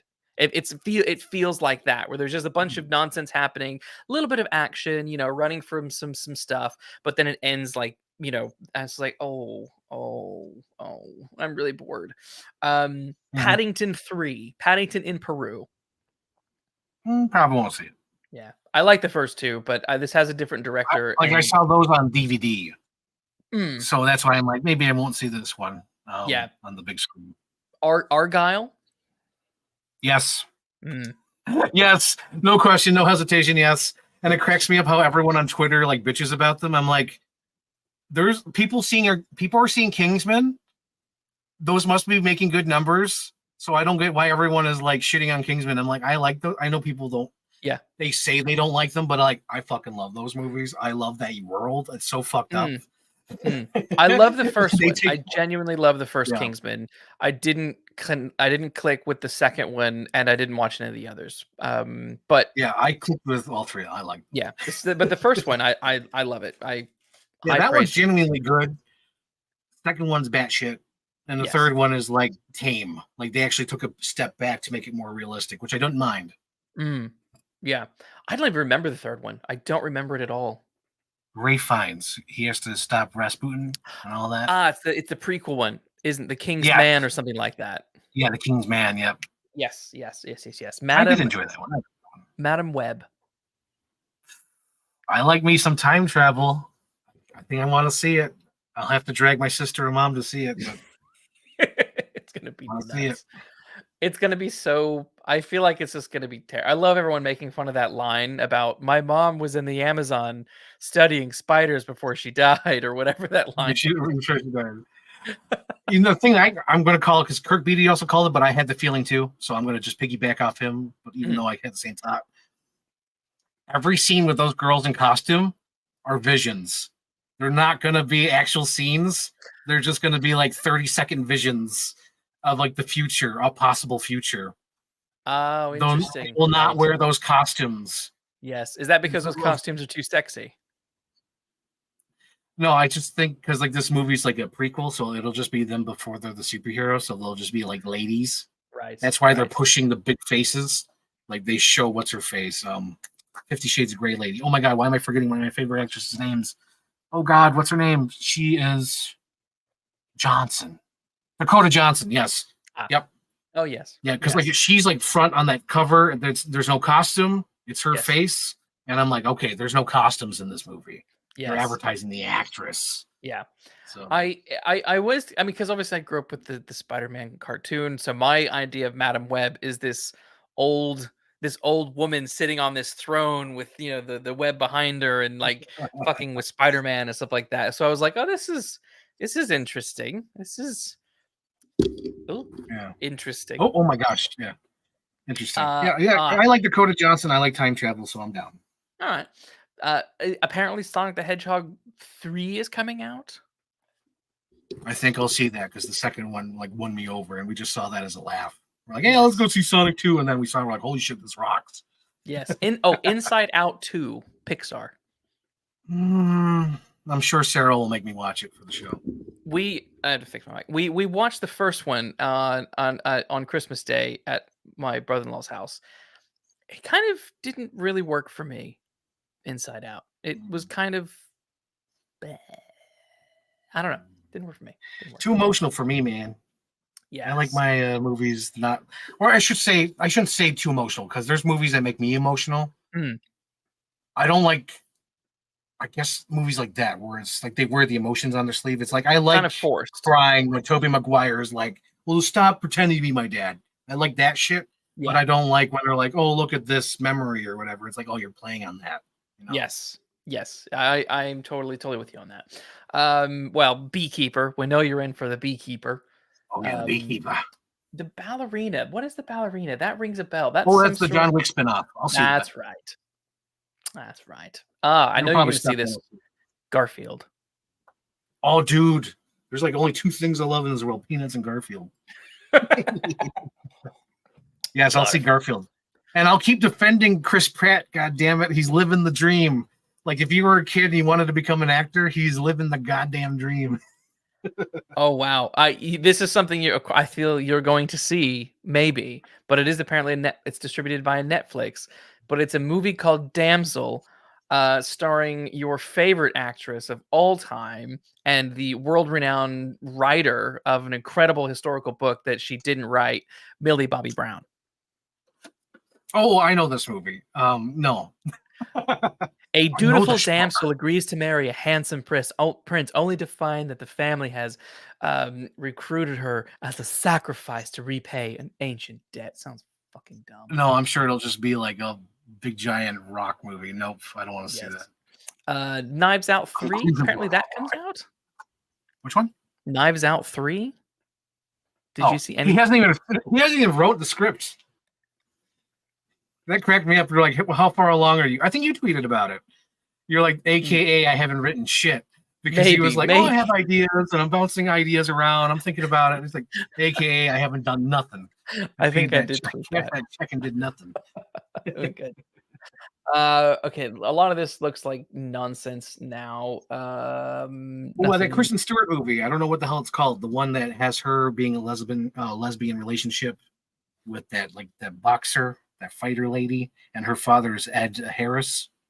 I forgot what the hell it's called. I want to see that. Let me look that up. Kristen Stewart. Let's see what Kristen is Stewart. Let's see. Come on. There we go. Sure. Dog knows. Rita Ora. No, wait, what? That's a music video. Wait. Upcoming. They've closed that for some reason. Love Lies Bleeding. There it is. What is Love it? Lies Bleeding. Oh, Love Lies Bleeding. Okay. Okay. Romantic thriller. Yeah. There we go. Kristen Stewart. Dude. What else? Yeah. Okay. It's come to the end of the list, and there's like a bunch of like kind of gunky stuff. It's like I don't think anyone's going to see any of this anyway. Like who's going to go see Captain Miller or The Horizon? Why is what's his name? Who played Jonathan Kent in stupid Man of Steel? Why can't I remember his name? Kevin Costner. Yeah, why is he doing all this like cowboy shit now? Like he's like, because he's done Yellowstone, he's like really cowboying it up, which is, well, he sort of did that early in his career. Well, not early in his career, but he did that in the 90s with Wyatt Earp. So I feel like he's been stuck on that. And the Postman Rings Twice, I think that's or Rings or whatever. That was post-apocalyptic. Yeah. Will you go see Wicked? Apparently they're doing a film of Wicked, which I'm assuming, I don't know if it's, I don't know. I'll probably want to see it, but then no one will want to see it with me, so I won't see it. Have you seen the stage play? No. I saw it. Wait. I might have. I just blocked it out of my head because I've done so much in my life. I might have seen it. I've done so much and I did not need to remember that one. That tracks. That tracks. It wasn't that good. I'm serious. I think I might have seen it. Or like some version. I might have seen like a high school version or something. I'm pretty sure I've seen that. I know the details. Yes. How do I know Wicked? Did I see the Broadway show? Did I see it in Buffalo? I might have seen it on Shays. I've done too much shit in my life, Luke. I'm forgetting. Okay, the last one. Will you see If? Oh, that's a Netflix movie. No. Is it a Netflix movie? What? I'm not going to see any of these Netflix movies. Yeah, no Netflix movies. Oh no, the only Netflix movie I'm excited and I'll get Netflix for it is fucking Beverly Hills Cop 4. This is Paramount. It says Paramount Pictures. Oh really? Yes. If? It does. I mean, at least according to what this thing on Google. I gotta look this up. Holy shit, it'll be in the theaters. Wow. No, I'm not seeing that. Great, this is in theaters. No, definitely not. But I was saying, the Netflix movie I'm excited about this year, and I'll get a subscription for it, is Beverly Hills Cop 4. Yeah, I'm interested in that a little bit. I'm that nervous. Actually decent. Yes, but I'm still nervous. I don't think they could do worse than 3, if anything. No, is that the movie that Eddie Murphy was like, I didn't want to do the movie, but they just threw so much money at me that I said, okay, fine. There's an interview out there somewhere where there was a sequel that he's like, I didn't want to do it. I told them no, I didn't like the script, but the only reason I did it is because they threw so much money and like I knew it was bad, but I just came in and did the job. Is it that? So I think that might have been Beverly Hills Cop 2 because that first one made so much money. And then when the third one came along, he would only do it if he wasn't funny and they made it serious. Okay. That was the third movie. Because I've only seen the first. Oh, really?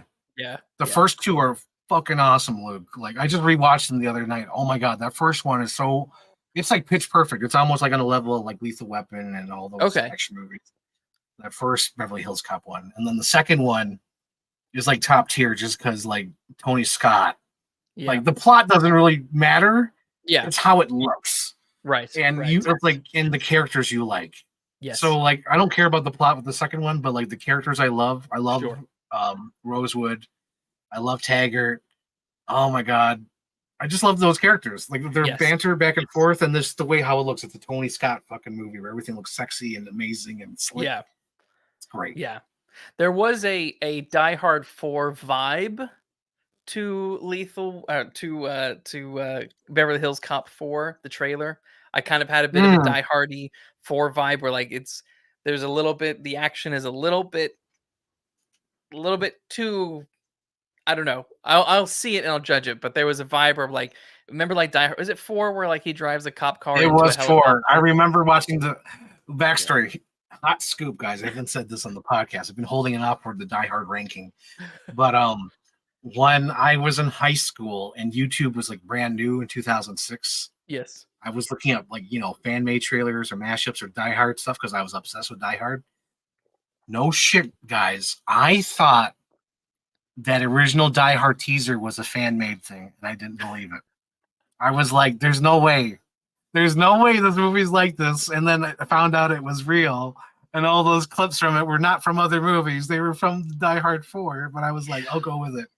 Yeah. And I was still excited, and it was still like my movie of the summer. But like, I remember thinking it was fan made thing because I watched so many fan made trailers. I'm like, there's no way this is the real thing. It was that one was nuts.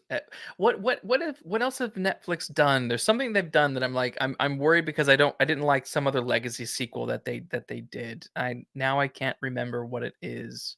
Never mind. I don't know because they've done so many action movies that were just like generic, like The Gray Man. Yeah. And was it Machine Gun Milkshake or whatever? Gun Smoke Milkshake, something like that. Yeah. And then the other thing was Extraction 1 and 2, where they do those kind of action movies where it's like, yeah, it was dumb. Yeah. Let me see if I can find Netflix. Let's look at legacy. As you looked it up, CaptainIron.com commented, what about Civil War? Oh, yes. What about I heard, I don't know if it's true or not, but the running time was like 192 minutes, and I was like, fuck you. That's a long time. I was like, I don't think I could watch that movie in the theater. And not only that, but like the thing about it is like Civil War legitimately looks like fucking Purge. It doesn't look like a real movie because I was like, what the hell? But also, even though it didn't look like a real movie, it was the thing that made me smile about that trailer was that it felt like all the trailers I've been wanting to do for Batman. We're like, the civilization's falling apart. We got to get to the president or whatever. And it's like, to see from shining sea. It's like, yes, that's exactly what I want for my Batman movie. Yes, I realize what it is now. It's literally a year ago, but the Luther movie that I did a 3-hour long epic podcast on. Yes. Luther was so terrible that I thought I don't know if I trust Netflix to take other established characters and do them well on their own. So I'm like, I don't know. I think that's the one because I mean like Heart of Stone apparently was terrible. There was no way in the world I was going to watch that. Glass Onion was dreadful. The Pale Blue Eye with Christian Bale was really, really, really not good. Oh, really? That's right. He struck out. That's right. Yeah. He's losing his magic. He is. And I wanted that to be good, but it was, and he was good. Let me caveat that. Christian Bale. Good. Okay. Yeah. He's very good in the movie. It's just that in general, the movie itself isn't doesn't hold up. But yeah. I don't know. I think that's about all that's coming out next year. I don't know if there's anything that I'm really pumped about Mhm. myself. I don't like all these ones that we've named. I'm like, what would I go to the cinema for? Will you? I don't know if this is meant to come out this year or not. There's the Lord of the Rings, the War of the Rohirrim. It's an animated film about the or some Rohan war. Yeah, Um, will you see it? it's Apparently, it's Warner 2 hours Brothers, and so I don't 10 trust minutes. it though. Again. It's Warner Brothers, so I don't trust it Oh, okay. Why? Tell me why.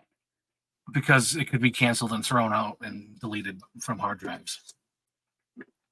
That's true. Do you think they would have done that already though by now? Like they've had like completed films that have been thrown out. The main examples were Batgirl, which Yep. is almost done, and then I think it's going to get released next year at some point. But the Coyote movie, Yes. Acme versus Coyote, where Yes. it's like, holy shit, like they almost deleted that. It was up to the internet to bully him. He's Yes. like, Yes. like, you fucking jerk, you're going to delete this movie? How dare you? And the Scoob movie, I was excited about the Scooby Doo sequel, and they deleted that from history, even though it was So are they finished. actually deleted, or or has it been like saved somewhere that we just can't, people can't access? Possibly. I just know that the directors of Batgirl tried to download it, but it was like just delete, like gone Yeah. from their servers. Yeah. My gut would say that someone's probably it's been removed, but is stored somewhere. That would It's got to be somewhere in the vault, you know. Yeah, like that Or would be salt nuts to like mines. actually delete it. But I sort of wondered with not the Scooby movie, but the Wile E. Coyote one, because there was such a backlash, and this was like the third film that they were going to write off. If Mhm. like, did the government get involved? Be like, this is too The like, government threatened with this one. yeah, I think it was like one of the senators saying we need to investigate. yes, yeah. So I'm Yeah, like, and then after that, I think Zavlov's like, okay, I'm gonna try these studios to sell it. It's like, holy shit, he's really got a hot, like on the hot seat. yes, he's Oh an my god, idiot. He's an idiot. I had he's Stephanie completely Chakowski. tone deaf. He has no idea. I think he's so rich he doesn't understand anything. Yes. Well, I had Stephanie Chakowski on my podcast. She's in all sorts of stuff, but recently Star Trek and Doom Patrol. Mhm. And she was talking about Zaslav and this stuff, and she's like, he comes from a reality TV background, so Mhm. he doesn't understand like how movies and TV shows are made and Mhm. like why they require a certain budget and stuff. So he's trying to basically make all this stuff at reality TV budget, and it's just Not that's possible. part of the problem. So he's writing all this crap off because he's a fucking idiot. I think whoever's like, I think Hollywood's going to come to that. I think it probably already is. But after seeing Godzilla -1 and knowing that it was below 15 million to make that movie, and Yeah. it's making huge bank around the world, Yes. there's got to be an investigation with Hollywood because how can they spend 300 million on Flash and it Yeah. looks like that, but you see Godzilla -1? Yes. There's got to be even with the Marvels. Like I love how everyone tries to defend the Marvels, but like there's no reason why it needed to cost that much. There's no reason. There's like literally no reason, and like it's so in the hole. Like it would never make its money back, honestly, Yeah. because it's like 300 million, and then like it's probably the same amount to advertise the goddamn thing. Probably. Like it was always going to be in the hole, and it would have to make $1 billion to make any money back. But like, why does it cost so much to make this movie that looks Yes. like this, where people don't care? Yes. I don't know. Yes. Yeah, it's a bit nuts. It's a bit nuts. There was a film I was going to mention, but now oh crap, it's gone out of my head. Damn it. Damn.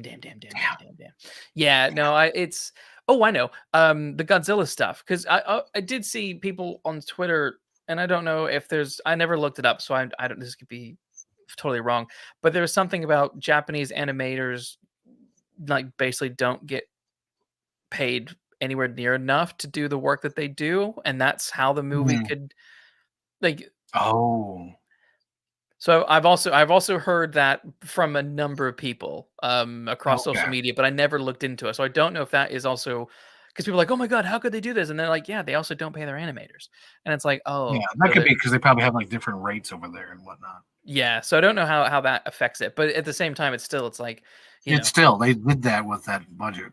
yeah. You know. And I really want to see it so bad. I It's so don't good, know. Luke. You'll love it.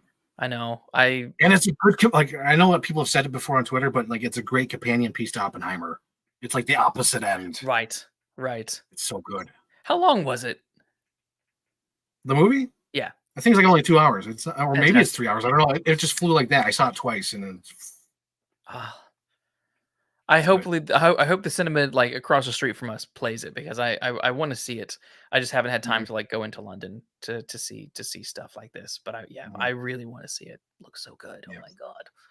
And I want a figure of that Godzilla. Oh, I want a figure of that Godzilla. Oh yeah, they're already making it. I think it's a Super Seven. They're making that toy. It's Yeah, coming out I next saw year. that. Oh, looks so cool. Captain Iron Dog says 2 hours, Okay, cool. Okay, that's good. That's yeah. I am kind of tired of the epic 3 hour plus movies though. unless it's done well, like Oppenheimer. Yes, that one Unless you went have pretty quick. something. Yes. I think Mhm, that's the thing. It's like there's certain movies that I'm like fine, but there are too many movies that I think are using it as an excuse to just pad itself out a little bit and I'm like, mhm.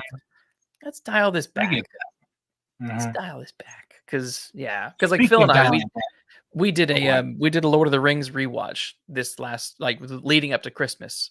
And we did all the extended and it was funny like we blazed through them and like those movies just like went in a snap and it was great. But then we watched The um Hobbit. the Frighteners. We watched the Frighteners. Oh, the Frighteners. Peter Jackson's movie with Michael J. Fox. And that film's only 2 hours, but it felt like a slog. It was Mhm, I really wanted to like it because I remembered seeing bits of it as a kid and kind of thinking I liked it. And Phil had memories of liking it as a kid. And so yeah, this was like it was quite painful. It was like an hour and a half in. We were like, this movie needs to end now, but it has like another 30 minutes left. We're like, oh god, oh god. yeah, I agree. Because there's like things I like about that movie, but it just goes on forever. I think it's the classic B actor, that the guy with the slick hair. Yes, Like, I don't think he needed to be in it. Like, if you cut that stuff out and just like out of the script before even the movie, I yes, think you'd have a solid movie. But like they have him in there, and he adds like another 40 minutes to the movie. That's yes. not needed. It was a weird one having that twist. It's like, wait, what? The Grim Reaper is actually this guy who's a serial killer. Wait, what? What? What? Yeah, I would love for someone to take that. There's a few movies that's like I'm like this one would be fine to remake and like put these ideas in the hands of a really good writer and let them like make a really strong story out of it because this one feels like it was written in an afternoon and I'm like did Mhm, Peter Jackson and Fran Walsh have like some sort of like you have to give us a movie now and so they like busted it out in like 20 minutes and thought here you go and that's I don't know I would love to know the behind the scenes of that movie because it didn't feel because that's the last movie they did before Lord of the Rings and I'm like mhm. how can you go from that to Lord of the Rings like It must have something. made enough money. Did it flop? Hang on, let me pull it up, Jamie. Oh, I don't know. Pull it up, Jamie. Pull it up. Frighteners, because I want to say it was successful, but I think it flopped. Yes, budget 26 million, box office 29 million. It barely made its money back. Yeah. And I would that take into account marketing? I'm assuming no. Probably no, and who knows? It's 96. Yeah, so it's 96 money. Who knows? Who Yeah. knows? Yeah. Yeah. Yeah. Were you ever a fan of X Files? Uh, I like the idea of it. I watched the movies. I watched the reboot series, whatever it was, the 10 episode. Yeah. But I haven't watched the original series. Okay. Okay. Because we're slowly making our way through it, and we've just got to the movie, and we finished the movie. Now we're on to series 6, and like I love that movie. I do. I really like the movie. And what is Like you don't nuts need to have what you don't have to watch the TV show. You just know, like it's good. it's That's wonderful. what I think I about it. was really impressed having because we're doing it all in one go, and the Mhm, end of season 5 ties into the movie. But again, if you haven't watched it, like it's all wonderfully done where they mhm, reset up the characters, but it's like it's excellent. But what's mhm. nuts to me is after this movie into season 6, they take Mulder and Scully off of the X Files. Like And so the whole season so far, we're like 10 episodes in, and they're not working on the X Files, but they keep working on X Files. Like they're not meant to be, but they keep, and it's just like, what is it's like, how could you go from the peak of the movie And then just like your season 6 just feels like it's floundering. That's another one that I'm like, I need to investigate the behind the scenes of Yeah, so season was there a 6. strike or something on TV or something? No, there wasn't a strike. It literally because like the show ended, movie came out, and then the season 6 premiered that autumn. So like it was like Mm, the summer of the year of X Files. It was like the big mm. thing. But it Maybe was they were like too focused on the movie I and think not so. so much on the show. I think so. Yeah, Because that could they be. had this idea where like, oh, the smoking man, his son is taking over the X Files and Mulder can't, but then they just don't ever go. They're not gone back to that plot line, and I'm like, and they just keep investigating little silly X Files, and I'm like, but you've just like the big movie, the aliens, and you've taken them off, and you've sort of, what are you doing? What are you doing, TV show? Like, What are you doing? what are you doing? Season What are you 6 is the doing? beginning of the end for me, though, because I struggle with the rest of the series. Except I like the Mm. reboot. It's not really a reboot. It's just a legacy sequel series. The Yeah, it's one like a with legacy sequel, 10 episodes or yeah. whatever. I know a lot of people didn't like it, but like I loved it. I They're like enjoyed the it very episode. much. One of the episodes I really loved is like the one that they hate the most, and it's like one of like when Fox Mulder goes like on that drug trip, and he's like a cowboy dancing at the hoedown. I thought that was like really fun. I'm like, this show could do so many. It could be scary, and it Yeah. could do like some shit like that. And then like I heard no one liked that episode. I'm like, what? That's like my favorite one. Yeah, no, I like that episode. That one was fine. That's like a classic silly X-Files episode. That was I Mhm. think because we were into the streaming era and people were like, "How could you waste time with an episode?" It's like that's X-Files. That's X-Files. Mhm. That's great. That was It's X fun. Files. I do know that because there's this woman who does this show on YouTube called her channel is called Pushing Up Roses, and she'll talk about like weird X Files episodes. But her like bread and butter is like talking about like Murder She Wrote. There's Ah, some Columbo, and then there's some Goosebumps. Like she talks about like all these like mystery kind of shows or whatever, and that's how I know about the X Files because they have some goofy episodes that she likes to talk about. yes, So yes. yeah, I love that. What is funny, Captain Iron in the chat says the theme terrified him as a kid. And Yes. what's really funny is the theme, it really gets Lana's attention.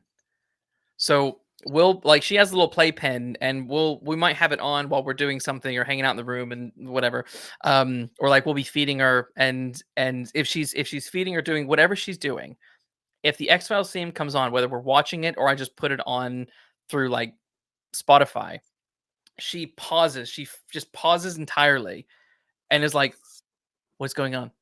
Where is it?" And she looks around until the song is over. And then once the song is over, she goes right back to just doing whatever she's doing. It's the weirdest thing, but it's hilarious. For some reason, that theme like gets her every time without fail. There we go. That's better. So before we close out, Luke, Yes, I want to ask you something. You finally saw Across the Spider Verse. I did. I did. I want to ask you something, Luke. I want to Sure. ask you something because it's my theory, and I don't think I've seen enough people talk about it. But that movie ain't got no third act. No, it doesn't. It's just 1 and 2, and then it ends Yeah. on the second act. Definitely. Definitely. I agree. It was a frustrating watch for me because there's a lot that I like about it. There I like Mhm. it the cannot fault the graphics. Like it looks really cool. It looks great. Love that stuff. The characters are all interesting. I like Miles. I like Gwen. I like Isaac's character. Yeah, Isaac. Yeah. You know, I liked Punk Spider-Man and there were cool things that were in there. Except for the cameo of Donald Glover. That to me pulled me out when they're like, Mhm. here's a real person in this animated world. And Yeah. even some of the Tobey Maguire and Amazing Spider-Man clips, I was like, don't do this in your animated movie.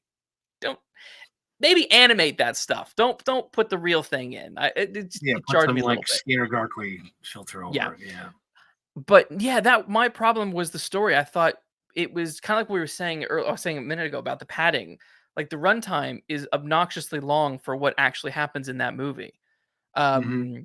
Like I was baffled at the end where he goes into another universe, and like the Prowler, his uncle's alive, and then that's the big cliffhanging end. Because I'm like, you've like Back to the Future 2'd this, and he's in Biff world now, kind of thing, and I'm like, this should have been, that's the beginning of the, as you're saying, that's the beginning of the second act. This part should have happened like within like 20 or 30 minutes into the movie, and then Mhm. the whole mission is resolving this. Because I didn't quite buy the back and forth of why he can't be a Spider-Man, and blah blah blah blah blah blah blah. To Mhm. me, it just kind of felt a little meh. The narrative wasn't the story wasn't up to par, and when you got to that Mhm. ending, I just thought, was that it? That's your big that's your big thing, okay? And then Gwen puts her little Avengers team together of Spider-Man. And it's like, okay, so okay, they're all coming back in the next one. All right, that's fine. Yeah. But there's a lot, like the Spot, like that's the other thing, is the Spot as the villain is kind of useless.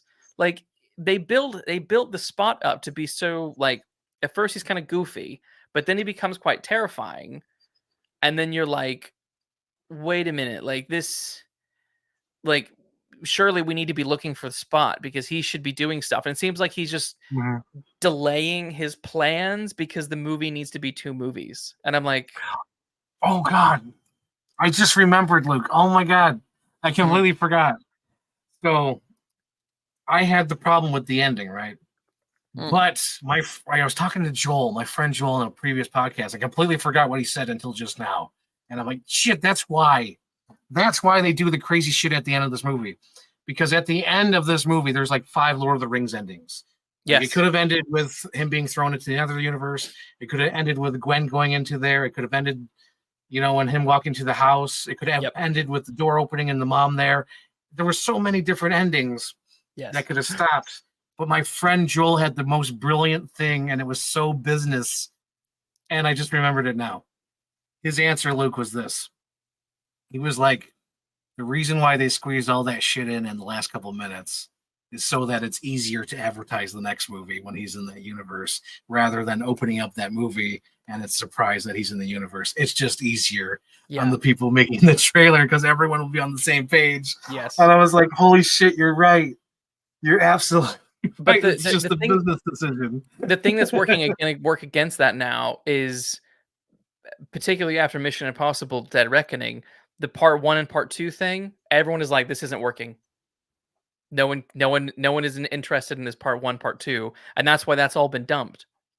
Because that they dumped it with Spider-Man, they've dumped it with Mission Impossible.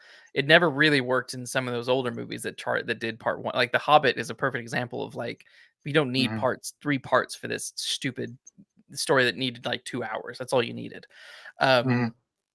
So now I think that this Spider-Man movie will be, I'm interested to see how they market it, because I feel like they want to make it feel like it's a third movie and not a slick continuation, and that, like, as it's meant to be. It's just a big giant third act. That's what it's Yeah. gonna be. That's Yeah, crazy. it's going to be the Battle of the 5 Armies, which is terrible. This is the worst of the Hobbit movies, where it's just 3 hours of fight.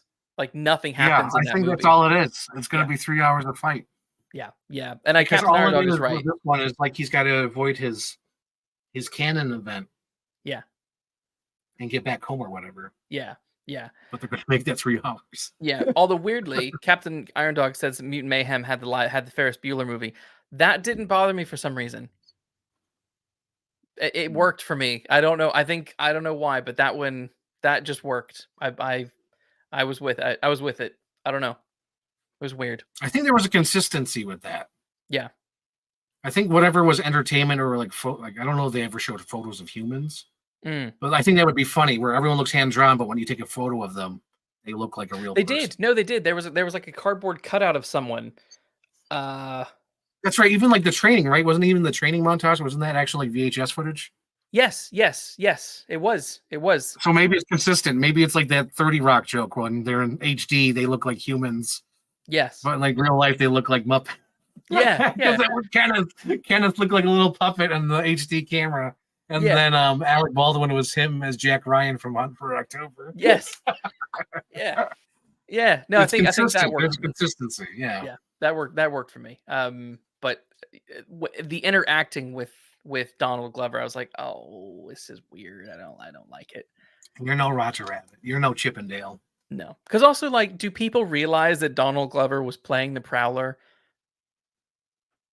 I don't think so, but I think maybe we would, We would. because we're like super nerds who Yeah. kept reading Screen Rant way back when they actually did news. Yes. Yeah, because like when they actually, for those who don't know, maybe you guys are too young, but back in the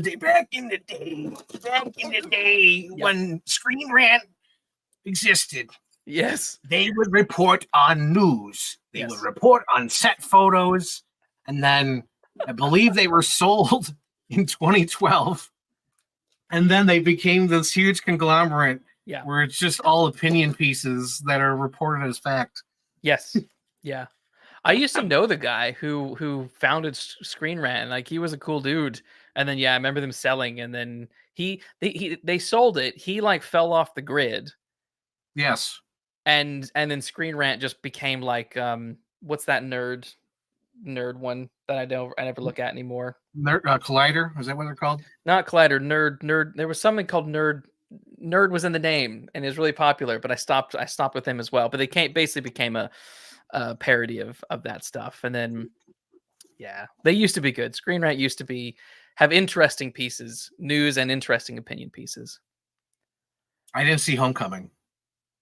Well, I mean, yes, no, Captain Iron Dog, yes, he is in Homecoming, but I don't know if people get the reference. Like, the average person watching the show, watching Homecoming, when he meets Prowler, and he's like, "Oh, I have a cousin or I have a nephew." I don't know if people really get the reference. Like, we do, as Frank says, because we're the super nerds. But I know if I were to take that movie downstairs and show that to Claire, she would not have any, and then show her Into this Across the Spider-Verse, she would be like, "Why is he in this movie? I don't get it." Mhm. Guarantee it. I think so, because that would be like what do you call it? That Flash movie. Where the fuck is Aquaman here? What's going on? Yes. Why is George Clooney rocking up here? Why is George Reeves here? Why is the Nicolas Cage? That's a perfect example. Yes. The Nicolas Cage cameo. Us super nerds who we love Tim Burton and behind the scenes and all those photos, but like I had to explain to my mom several times where I'm like, yes, you were going to make a movie in 1996. And there were set photos, and they were going to make it, and then they had no script, and they really couldn't go forward. Yep. They had everything else why ready. is he fighting a spider? Well, blah blah blah blah blah. Yeah, you have to explain that. Yep. Yes. If he gets what we're saying. Yeah, which is funny because that's exactly what I had to do with Claire when we watched The Flash. She's like, "Is that Nicolas Cage? What is going on?" And I was like, "It's because of this movie." I had the same thing you had to do with your mom. I was like, "Yes, It's exhausting." She's like, "Who are all these people? Why are they here? What is going on?" I was like, "That's 1966 Batman. That's, The universes are colliding. Yeah. They're here. They're oh here. my god. They're here. Now they're so I think I'm gonna wrap this up because it's like 1 o'clock in the morning here. It's probably late for you. It's early for me. It's 6 o'clock. It's like time to get up. I'm sure Lana's gonna be waking up soon if she's not awake already. Aww, little baby Lana. Little baby Lana. Is she big as the T-Rex now, or is she still smaller than the T-Rex? Oh, she's probably comparable to the T-Rex now. She's probably comparable because she's getting quite tall. She's not like round, but she's quite tall. So she might not be as tall as the T-Rex, but she's probably, there might be like a good 3 or 4 inches left of the T-Rex if I were to put them like. We'll keep measuring her by the T-Rex over the years. Yeah, I might bring that down and take a picture of them together and see how she compares, because that was so funny when I did that picture. It's like, she is so tiny compared to this giant T-Rex toy. And it's so funny because I thought you got like the little Mattel one, but when you took the picture, I'm like, oh shit, you got the colossal one. Oh fuck. I did. I love this thing though. It just sits over there on the floor because there's nowhere else for it to go. I love it. Well, yes. Thank you, Luke, for joining me. Hope everyone had a happy new year while watching this. This is amazing. Thank you, Luke. At some point, we got to do a commentary. I think we got to do one on No Way Home. We have to. I would think that's love the that. Would one. be fun. That would be a fun one. I think that's a fun one. But yeah, so Happy New Year, everybody. And it's probably Happy New Year somewhere because it's 1 a.m. somewhere else or 12 a.m. somewhere else. It's got to be somewhere. Gotta be. Okay, so see you probably next week, guys. Have no idea what the theme is going to be, but probably next week. Happy New Year, Captain Iron Dog. Happy New. Oh my God! You did it. I did it. Maybe it's this. Oh, there we go. You got the maybe I got a maybe you got like the upgrade or something. I don't know. I don't know if it's. Oh, there we go. Yes. Damn it. I'm learning. He's a learning computer. There's still one more chip. Okay, we gotta go. Okay, Cool. end stream. Bye, everyone.